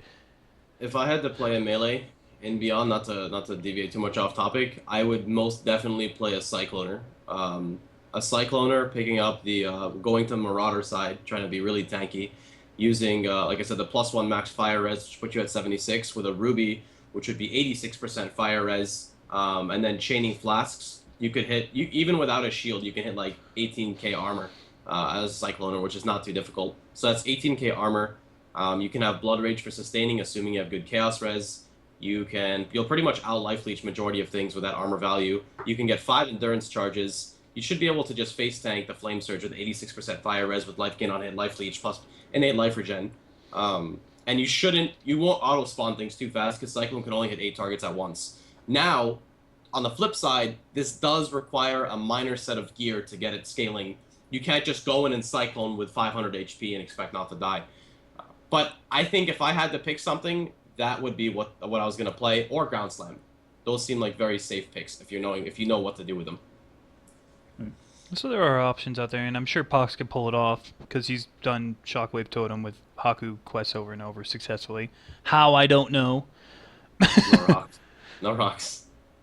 So let's talk about the next meta discussion, the skill gem changes. Ziggy, you've been playing a new skill gem. Mano's been working on the newly revamped Reeve. Pox is playing Shockwave, and I'm playing Ice Shot. All new or revamped skill gems. So who wants to kick this one off? Mano, let's talk about your Reeve. They changed Reeve to make the base have more AoE, but they nerfed each stack by 5%, but it'll still equal more AoE at the end of the day. Have you noticed it?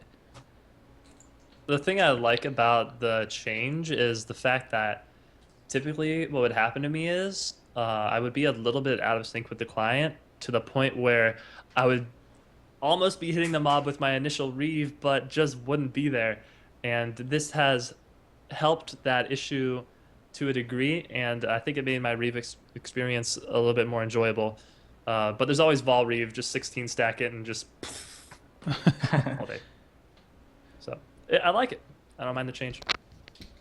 So Reeve's thumbs up. Ziggy, let's talk Tornado Shot. Tornado Shot is a skill I'm pretty interested in. It's I spent a fair bit of time talking to Rory on Skype. Rory, by the way, is one of the developers of ZiggyD, and he's just such an awesome guy to talk to about the game. He loves nothing more than discussing skill gem mechanics and meta. So I had a really good time talking to him about Tornado Shot and the design of it. The skill, on first impressions, looks really bad. I mean, while leveling, it's about as good or worse than Split Arrow for leveling. It's worse than like Rain of Arrows or any of the other leveling options. And even in early end game, when you're playing it, if you just chuck it on a character and spend 5 minutes playing around with it on a Split Arrow character, now you build the characters pretty much exactly the same, so you can do that if you like. You probably will think it's pretty bad. However, the skill is very good and has very high potential once you know how to use it correctly. It's a very sort of... When I was talking to Rory, I got the impression, and he said pretty much this, that they were trying to design a skill that has a higher skill cap, something that you will distinguish players that know how to use it very well. So a player that uses it well will get up to 4 times or more damage than a player who doesn't know how to use it well. So if you just sort of spam it, you might not get very good damage effectiveness on it. However, if you're using it correctly, you can get very high total damage effectiveness with it. So to give you guys an idea of how it works, it fires 1 piercing projectile that then lands. It causes an explosion effect, but doesn't have AoE damage, so don't be misled by that. And then it fires 3 projectiles in random directions. Now, using less than multiple projectiles, you fire out... Now, sorry, one other thing. It has a more damage multiplier. It starts off at 90%, and as you level up, it gains 1% up to like 109% or 110% or something like that. And this is the only bow skill with this sort of more damage multiplier. So the damage effectiveness on the skill itself is very good.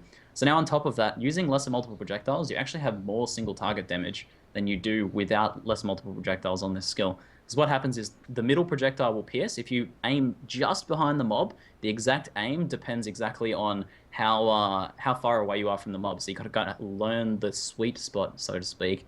So you fire it through the mob, the first projectile pierces and hits, and then 1 projectile from each of the explosion hits the same mob. So you get 4 total projectiles at over 100% damage effectiveness minus your LMP effect hitting that mob. The single target damage is really insane and a lot more potential damage than Split Arrow there. but it's harder to use because it's a ground targeted effect. It's centered on the exact spot. You don't have control over that AoE. I found that GMP was very useful for clearing things like I'm doing Lunaris runs now. GMP just makes it easier to use. It feels better than Split Arrow for me at that point. And despite it being like a guaranteed piercing skill, the secondary projectiles I think need Pierce to be really good or Chain to make it feel really, really good for clearing. And so far I'm liking it. I think the more I use it and the more I think about it, the more I plan around it and test it and learn how it works, the more I like it. It's a tiring skill to use though. You really have to focus because it's ground targeted. You're always moving your mouse around a lot and you get really tired after playing for 24 hours. Gee. But Fair enough. have you guys seen much tornado shot action? Like, what do you think about it? What are you guys' first impressions? I think it's awesome that it's the only bow skill that has a more multiplier. This allows a lot of, end game. If it's shotguns and has a lot high player skill cap, you're rewarded for that more multiplier. And there hasn't been really a bow skill that actually has a skill cap to it. Everything is just hold right click, watch out for reflect. Now I feel that it has a complete skill cap on it because you could shotgun ridiculously well from what you're telling me. You need to know the exact distance between you and the monster. You need to know exactly where to aim it depending on your distance. I mean, this is awesome stuff that the game needed. Not so good for new players, but that's all right. There's always Split Arrow. So yeah, I think it's needed. We needed something cool and new like this. Pox? Yeah. It's definitely really nice to see a new skill that is ranged, that has a really good damage effectiveness, that is also viable, because we saw previously Split Crit Arrow. Rain of Arrows has very high damage scaling, and now we have our new skill, Tornado Shot. And with the new mechanics of it, players have options of playing other things, or they can try a more advanced option and go Tornado Shot.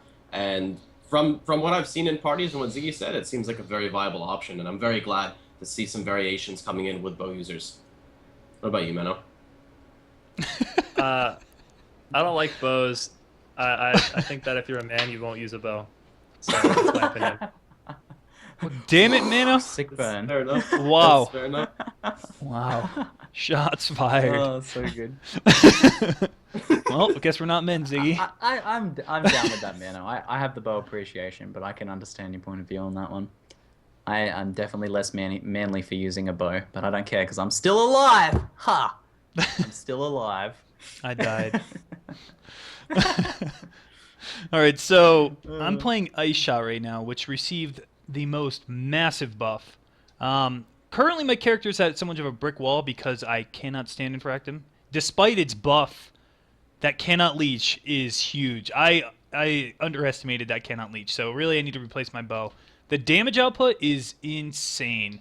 I mean, the way how Ice Shot works really well, from my experiences, with Pierce. If you get yourself 100% Pierce or close to, the way how it works is you smack the target, it deals a cone of AoE, which got buffed massively. So everyone behind it now takes AoE damage, and the arrow will continue to pierce, hit the next mob, then cause another cone. So it's just AoE on top of AoE. And with the recently introduced Herald of Ice, if you shatter a monster, it explodes, causing AoE cold damage. So you stack the Ice Shot on top of with the Herald of Ice, and it's just massive clear speed while leveling. Right now, I'm a little bit brick-walled. I need to replace my bow. I need to get a good rolled Harbinger bow. So that's my next step. But my clear speed's still pretty decent. When you first enter maps at like 66 to 70, and with all the new Beyond mobs in maps, with all these mods, it's actually, you can notice that your clear speed really suffers, especially in the beginning of a new league, with a bow character. Detonate Dead, whatever, or Summoners.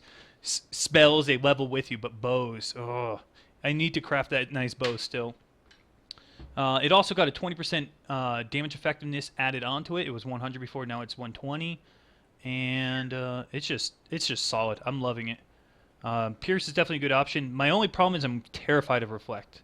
I think I'm going to kill myself to Reflect, because Herald of Ice is considered a spell, so Elemental Reflect trucks me, and if I use Val Burning Arrow, it can't be evaded, so Physical Reflect owns me, so I just need to probably just use Chain and not eventually swap out Val Burning Arrow for something else. I don't know.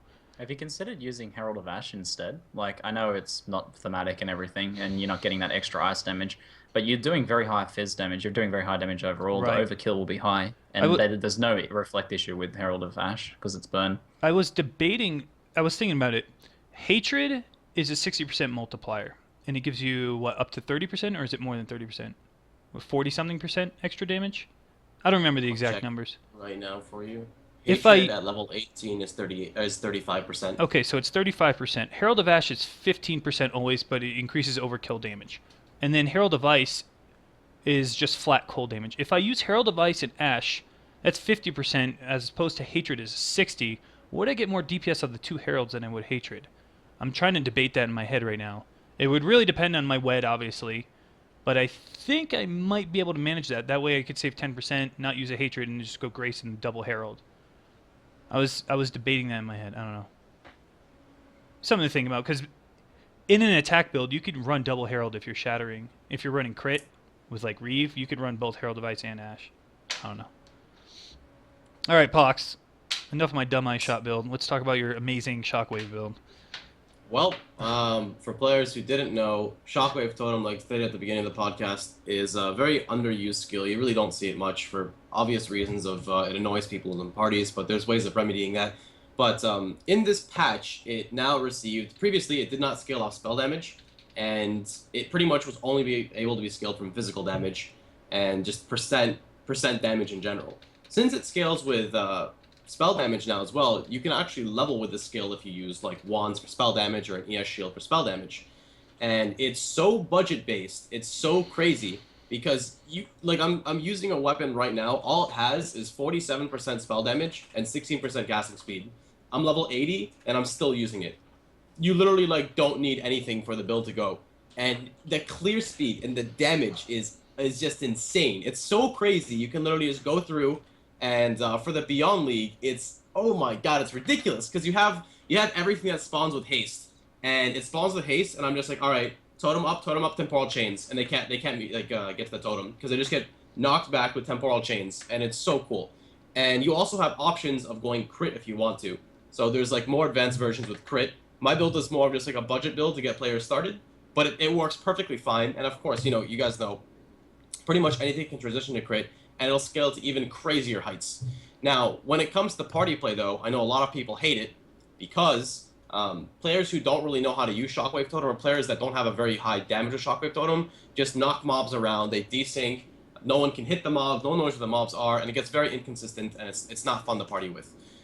In my experience partying with 2 to 3 players running maps, everyone has loved it, because I can force a mob to go to a wall, I can force a mob to go where I want it, or because my cast speed is so high, I can literally summon 2 totems on either side of the mob, and the mob will just juggle back and forth and it won't move. It won't desync, it'll sit right there just vibrating like this until it dies.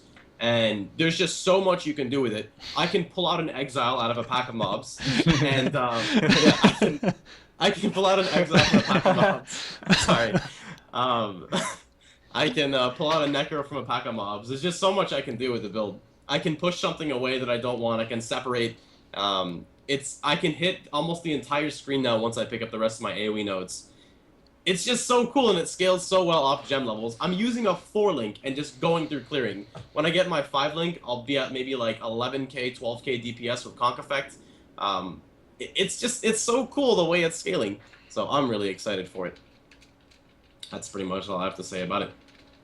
It looks really strong, man. It looks really strong. I think you said it's very underused, but I don't think for very long. Well, sorry. Oh, yeah. Previously, it was very underused. I apologize. Yeah. For solo, it looks great, and I have seen when used correctly in a party, it can work really well. I mean, firstly, I rave about the puncture synergy. Obviously, that's amazing. But just even as you said, like pulling Necros out, putting like you helped carry me through Weaver because I was an evasion character and I was terrified of it. And you just pushed Weaver against the wall in the corner, and I just punctured it, and it's out there dying with your shockwave totems. It was awesome. So I think that's yeah. I think if I have to make an early call, I think it's probably the most interesting and coolest, well, I guess the most interesting and strongest skill in this patch for me. I think it's probably top tier skill for me. I'm probably going to get bashed by that for saying that, but I don't care. I'll make the call. I think it's awesome. So if you were to play Shockwave Totem, would you use added chaos there, Ziggy? Oh, yes, I'd use added chaos on all my links. Xeno side. I just used 5 copies of added chaos. I had to. Stack. It's extra swag. There's not enough love for that gem. Oh, man. So what do you guys think? What other gems out there have been like significantly changed or buffed that you guys would think about playing in the future? I mean, even Glacial Hammer got 5% more damage. Yeah. Oh, Mm. There's Burning Arrow. That straight up got Oh, buffed. that's right. yeah, There's Burning I Arrow. can talk about Burning Arrow. I Do played. it. Amy's playing a Burning Arrow. Amy's my partner. She's playing a Burning Arrow character, Burning Arrow Prolif character in Rampage League, and I had a bit of a play around with it, and it looks really. It's. I think Burning Arrow is really strong now. Like the clear speed is honestly better than my higher, much better geared tornado shot character. However, it very much lacks single target. I'm having troubles with single target on it, but just flammability, firing one arrow, everything prolif and burns, and like you just walk away like an action hero. Burning Arrow seems really good. What happened to it? The change was that it now the main change to it is that it has 50% conversion to fire. So with Avatar of Fire or with Black Gleam, Perfect Black Gleam, you get 100% conversion. So that means you get full efficiency of the fire scaling conversion. And then you can use weapon elemental damage, added fire. You can use whatever else to scale that and get really, really high damage. And with the bow changes as well, increasing the damage of bows, it's very strong now. So I think Burning Arrow is pretty cool. It's also just really fun to play. It's a good Rampage build too, because everything burns down so quickly. Something I would like to note that you completely missed. It's a before it used to be 100% damage with 30% extra as fire from your physical. Now it's a 130% damage effectiveness. So that means if you're using, like, for say, an anger, that gets the extra 30% as a fire, whereas before it did not. It only scaled off your physical. So this is a huge buff. Things like that. Yeah, for sure. Any raw fire damage you have in gear is also affected by that because physical fire now equal 100%. So Viper Strike. Mano over here, he doesn't use bows. So Mano, would you use Viper Strike with your claw, huh? I want to make a Viper Strike build. I want to, if I can possibly craft an insane in-game jeweled foil or something. I don't know. It doesn't have to be a jeweled foil, but just an insane in-game sword with high attacks per second and decent top-end damage too, just to destroy Dominus. I would do that. If it worked. I think it would. Like, that'd be really, really awesome if you could make it as powerful as possible and do an insane amount of stacks on him and see if the drain from that will actually be more effective than the build that I might use now against him. So I'd be interested to do it and optimize it. It'd be awesome. Very nice. What other gyms got buffed? Is that it? I think there's a few more. Ethereal Knight's Arc, got a kind of Ball a Lightning. passive buff. Ball I still haven't lightning. got buffed. All the lightning spells got 5% crit Oh, Arc now. got nerfed. 15%. Never mind. I think Arc That's got both buffed. ways. It goes both ways. The damage went down, but the crit went up. So it works Yeah, both yeah. ways. Yeah, and the passive tree is better for Arc now as well. So overall, I respect my Arc character, and even without crit, Arc feels the character feels better overall. The damage down a little bit, but with the new passives and everything, and the overhaul and the increased pathing efficiency, it feels better overall. But with the option of going crit, I think that is overall a buff for Arc. So Arc feels pretty good spot. I can't Still the believe- strongest lightning skill. I can't believe we forgot Freeze Pulse is back. Like, Freeze Pulse is totally there now. Whoa. Freeze Pulse was always there. I Oh, don't know whatever. What you're talking about, man. I Whatever. love my little Freeze Pulser. But now he dies to Reflect, so I can't play him. But no, Freeze Pulse is pretty awesome. I still don't like that, like, even the damage effectiveness still, like, when it travels, I still just don't like that one part of Freeze Pulse. But it's great now. Like, in terms of shotgun damage, it's insane. And I'm excited. I might make a dual sport character now, too. I really want to see with Lightning. I'm excited. I want to lag people. All right, I'm just going to say this for like 2 seconds. Cleave. Okay, got buffed. Cool. Whatever. It's still Cleave. It's still... Reeve, greater than sign. It's just such an ancient Cleave. skill, Cleave. Yep. It's cool, but it's just an ancient skill. Man, ancient? It's ancient. It's from a bygone era of Ray class. It's a relic. It's like driving an old collectible car. You know, it's cool, driving and a- people like seeing it taken out for a spin. But it's mostly just for show. It doesn't have the efficiency of a modern car. Yeah, that's it right there. The only time it would is if Vegan used it, because it'd be the entire screen and you would die in like 1 minute. Oh, that's right. it. All right, so Last, in case you miss it, Herald of Ash and Herald of Ice. We kind of touched on them briefly with builds, but would you guys like to talk about the actual skills themselves and what they add to the game? I'm pretty hyped about them. Should I kick it off? Adds benefits to casters. That's one thing I'll say. But yeah, go kick it off. Yeah, for sure. So I'll let you guys get into how it benefits different builds and stuff. But I think overall, the addition of Herald of Ash and Herald of Ice, there's a 25% mana reservation buffs. They don't count as auras, but mana reservation nodes and reduced mana does affect them. And the addition of these guys to the game gives obviously more options for auras, more potential damage options. But I think it also changes the aura meta a bit in a very positive way. In the past, pretty much all characters, unless they were blood magic, would get like multiple aura clusters or an aura cluster and stack 2 auras, or multiple aura clusters and stack as many auras as possible. Now you can make a character that doesn't get any aura clusters, completely bypasses all of that, which are often a few points to go and get those. You can save 20 plus points on your build and instead use one 60% aura and one herald skill. So if you want to make a character that way, that is now an option. So you can use Grace and Herald of Ash, or you can use Hatred and Herald of Ash. You have like a good alternative option, and maybe with your build you can plan a way that with those saved passive points you can pick up more damage nodes or more survivability nodes that help counteract the auras that you're missing by not picking up those other things. So I think overall that's a really nice change for the aura meta, and I think this is GGG's response to the aura meta, which was, I think, a bit harmful to the game overall in the past. So what do you think about like Herald of Ash and Ice, Fox? Like stated before, I think it's really cool. I really like the effects from them as well, like when the mobs explode and shatter and whatnot. And in general, it's nice knowing that casters have an option. Before it was like haste, defensive auras, clarity, a couple other things. But this is like a legitimate damage increase, which is really cool that it works for them. But that's pretty much all I have to say. What about you, Zeno? I think the Heralds are... I think they've been needed in the game. There's not enough self-buff. Because before, what did you guys always get asked in your stream chat? What auras do you use with your build?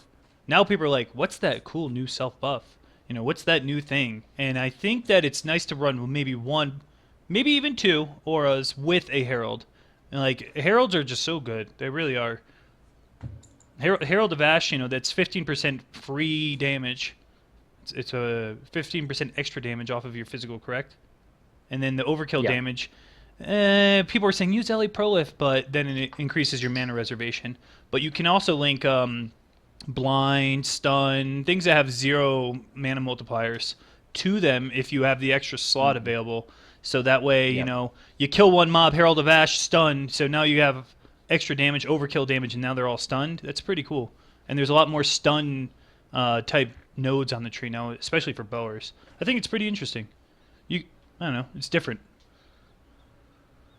Mano. What do you think, Mano? Mano, what do you think?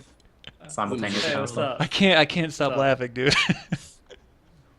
So I've been using Herald of Ice on my Reeve character, and you could really tell its effectiveness when you crit and just like my Vol Reeve. When I'm in a group of mobs, I know when the Herald of Ice proc happens, or when a mob gets shattered and it spreads, because everything just gets instantly shattered like that. The guy, the Terminator in that movie with the liquid nitrogen, you know? Oh yeah. It gets shattered. But I want to make a build with Herald of Ash and just try to do like insane top end overkill damage. Just ignite everything. That'd be really fun. Yeah, it's build enabling. I like that. You can make builds around Herald of Ash's overkill. That's really cool. It's very similar to like a fire one really big single target skill that then proliferates them and stuff like that. Like false ground cool. slam, like Pox likes. Just vol ground slam Herald of Ash with like a Merohi or whatever that mace is called.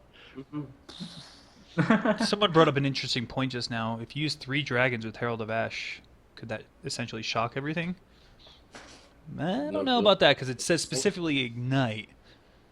Yeah, ignites never proc. I'm pretty sure ignites don't proc on hit effects at all. They don't. I don't think blind or anything like that works either. If it was fire damage, then yeah, but it's not. Yeah, if it hit for 1 damage, it would work, but not with just an ignite.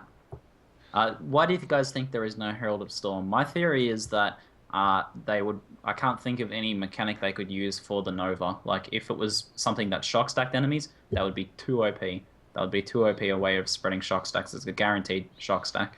So that's the main reason I think there isn't one. Fair enough. Yeah. I mean, I'm sure I'm they gonna could have think to- about it. I mean, the Forsaken Masters. There's nothing like that in any ARPG right now. I'm sure if they put their dev team together, they could figure out some way to make a Herald of Storm. Just can't revolve around shock. God, that would be Right, insane. right. Yeah, 2 OP. I'm gonna have to use the restroom really quickly, but I'll catch you guys in like 1 minute. All right. So let's go into the question and answer section. We got about 15 minutes left. Ziggy, you want to kick this one off? Sure things. I'll pull out a question. Thank you guys for submitting all these awesome questions, by the way. What do you think? This comes from Banshu, and it's at all. Guys, what do you think about soloing Beyond? I know it's very ineffective. So what do you think, Mano? I've been soloing Beyond pretty much the whole entire time I've had this new character, and if you keep your gear kind of current, it's not terrible. But I would really like it if the sword guys stopped attacking me for like a second. It'd be really nice. So if anybody wants to just get killed by sword guys for me while I like stand in the background, it'd be cool. Could do that. What do you think, Zeno? Let's see. I leveled with you guys in a party, and I felt like, but I also leveled with you guys in a party when it was life regen everywhere, and I was like, this is a brick wall. It was so miserable. It was tough. I think in terms of efficiency, the top tier players will always level fast because the Beyond pack spawns are just going to run by them, which is probably not the point GGG wanted. They want you to fight them. So at least that's my take. I think they want you to fight them at least. What's the point of them spawning if you're just going to run by them? So in terms of racing, it doesn't really do too much for racing at all. But for solo play, if you're a kind of person like me that likes to kill everything in sight, that's the way I play, it will slow down your leveling massively. And the loot I've gotten from them has been nothing. I really think they need to increase more loot. But it's still possible to level solo. Just go ranged for now. Yep. What do you think about leveling solo, Pox, in Beyond doable? You've been leveling solo mostly. Yep. You just need to do what I did. Well, you don't need to, but I sacrificed a lot of HP and defenses for damage because there's multiple ways of looking at it. If you kill the mob fast, then it's not going to hit you. But at the same, it works both ways. But leveling has never really been too bad. There's a lot of good ways to level. Melee, I think, may have it a little hard, but they have, like weapon IPD, recipes and whatnot. And casters, like literally every caster could just grab Freezing Pulse with LMP, faster casting, Echo, and a +1 wand or scepter, and just mow through everything. So. I mean, Shockwave. It's only just really seems possible super... for us to speak to the early end game. So leveling and early end game experience so far with Beyond, but so far I felt like leveling with a party is pretty difficult. You get the obvious like leveling speed, efficiency boost, but what I really like, I think, in Beyond now is like a small group, like a 2, 3, or 4-man group. I think getting into the 6-man group, especially for leveling in that early end game, feels really rough. Every group I've joined so far has been, it felt really rough and Beyond. But of course, if you have like a very well synergized, pre-planned group that has a lot of communication, things will be a lot better. But that's just always the case. It's not Beyond unique or anything. Let's So go. I'll pull up the next question. Sure, I got it. Yeah. This next one's from Cha Sweebo. Cha, what up? At Mano. What about your first time killing Dominus in a hardcore setting? A lot of players choose to tag him in one player to make it easier. Is it a mistake? Is this a mistake because they miss out on the drops? If you're just progressing through Dominus, I don't think it's a mistake. I think when you're progressing, you want to take the way of least resistance.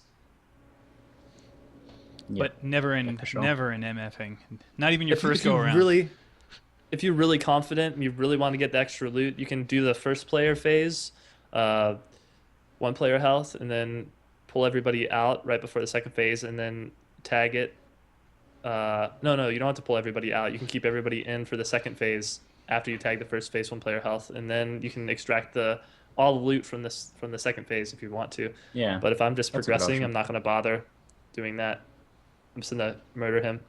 And most people don't kill Dominus and Merciless anyways. They just go straight to maps because the reward's not there. Yeah. So. All right, so the next question box, you got it? We're third one out. Alright, by Monkey Lord 4. At all, you guys are relating Rampage to the more damage league, but I think they are pushing the entire game to that style. Less life nodes, damage on unique boots and such, beyond mods, being really hard to kill. Any thoughts?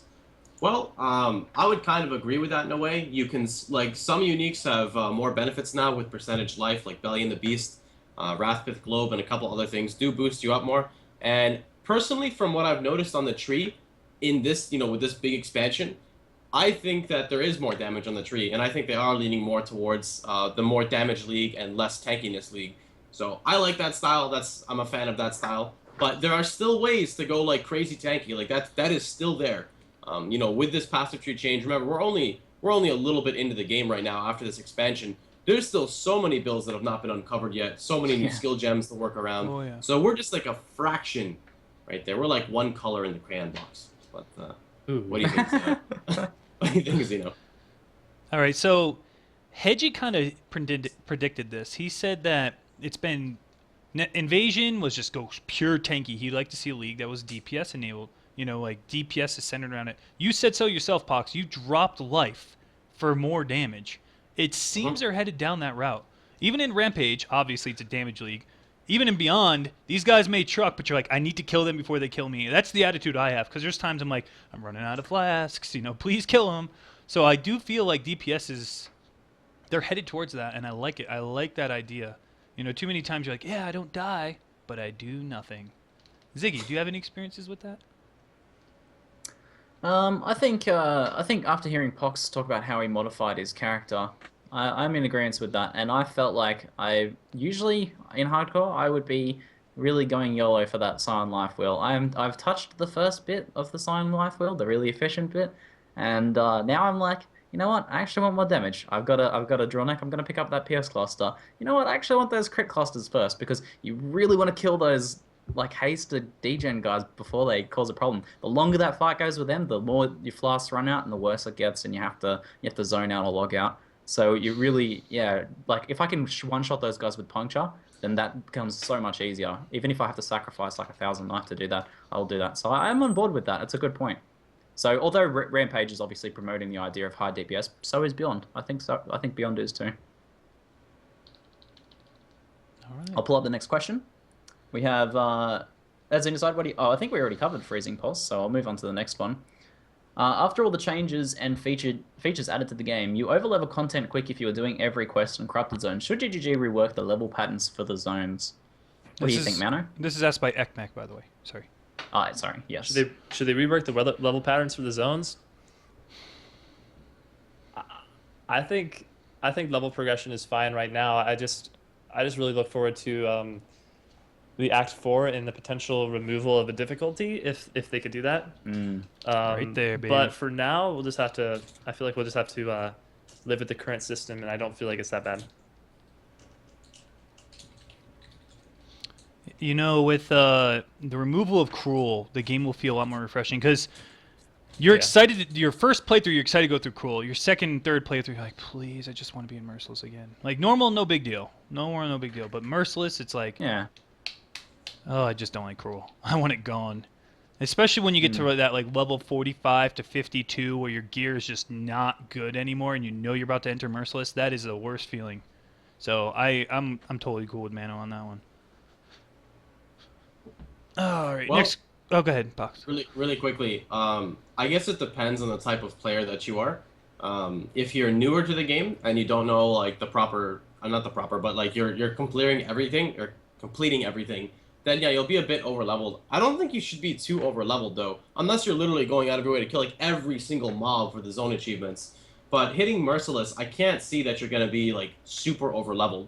But on the flip side, for players who are like rushing and racing, it's gonna be the same no matter what happens, because like me myself, when I got to Cruel Dominus, I was 7 levels under, and I'm just like, well, yep, let's go farm. So it really depends on the type of player you are. Like if you're just speeding through, like you go to the corrupted zones, you just kill what's on your way, you kill the boss, you down it, you get your gem, you pour it out, you run through the zones. If you find a big pack, you kill it. If you find a blue pack, you kill it, and you just keep on moving on. So I think there's a very good balance right now with the game. For your first character, at least, there's a whole other like side of leveling your account now as well, because you're leveling those masters. So even if your character is over leveled, you still have to level your masters, and your masters leveled generally speaking. So if you get to like level 50, your masters might still be level 3 or 4, which that's like level 30, 40 content. So if you're spending a bit of time to do those master quests, sure, your character might overlevel. It means you'll just, the next few zones you'll have an easy time of. You'll progress a bit faster through there until it sort of catches up. Overall, I feel like the system's pretty good. There's something I want to say about the masters. The whole leveling progression of them seems really, really good. But do you guys ever feel like, I don't know, do you feel like you need to see more of them? I'm constantly like, it took me until I was level 50 to see Tora. I don't know, I feel like there's still not enough of them. Especially the 7 to 8 grind I'm hearing is like nuts. You pretty much need to do dailies with your friends the entire day to even put a dent in it. I like it as it is. Really? I mean, it adds... I like it just for the sake of... This is something that's going to affect your character, your account, for the rest of your time playing the game. No. It's league only. No? Oh, it's league only? Really? Yeah. Oh, I like that. Well, there's some rollover at the end. There is some rollover at the end. But, if I want to go play back to Rampage standard. right now, if I go into Separate? standard, nope. Okay, They'll then- be in your I don't hideout, know. but that's it. Yeah, Whatever's in your right, hideout right. will be there. Maybe, I don't know. Because that's kind of a lot of grind then for a 3-month league. So I don't know, actually. It's a bit interesting. I'd have to think about that again. I feel like in Path of Exile they like to do things where you can get enough. Like getting level 7 is probably enough, but giving level 8 something to strive for. It's just like when you get that dagger, but you really, really want that Beano's dagger, and you really have to strive to make the grind to get the currency to buy it. It's one of the similar things to that, in my opinion. Fair enough. Well, I thought of a really good idea, really quickly. This might be a way to promote guilds. You could go in a guild and have a set date. Every day at 6 o'clock p.m. we chain dailies, and here's your group, and you just go. I think that's a great idea. I think I'm actually gonna do that. Sure. Joke's I on think you. Starting a guild to do that. I'm serious. That seems like a great idea. Pox, you want Wow. to join my guild? I have 250 people in it. I'm not kidding. Let's do it. I'm at the cap. I didn't know it caps at 250, but it does. So, Pox, come along for the ride. We'll do some dailies today, all day. So, in closing, I just want to say, Grinding Gear Games, I'm really, really excited about this expansion. Forsaken Masters more so than in Beyond and Rampage. I haven't touched Rampage, but I'd say as a whole, the community is very, very pumped about Forsaken Masters. It's a massive overhaul that the game needed. So, props to you. Thanks for supporting this podcast yet again. I hope everyone over there is cheering and celebrating. Yeah, we did it. Because Forsaken Masters is a big success. Secondly, thank you again, Twitch. Front page access is huge. You guys have been supporting us since day one with this podcast. Much love and respect. And all you viewers and mods out there who've continually tuned in and love stopping by, you guys are awesome. Really, mean it. And everybody who's spamming forehead, you made my day. Mano's too. Mano, can we get one last forehead before we go?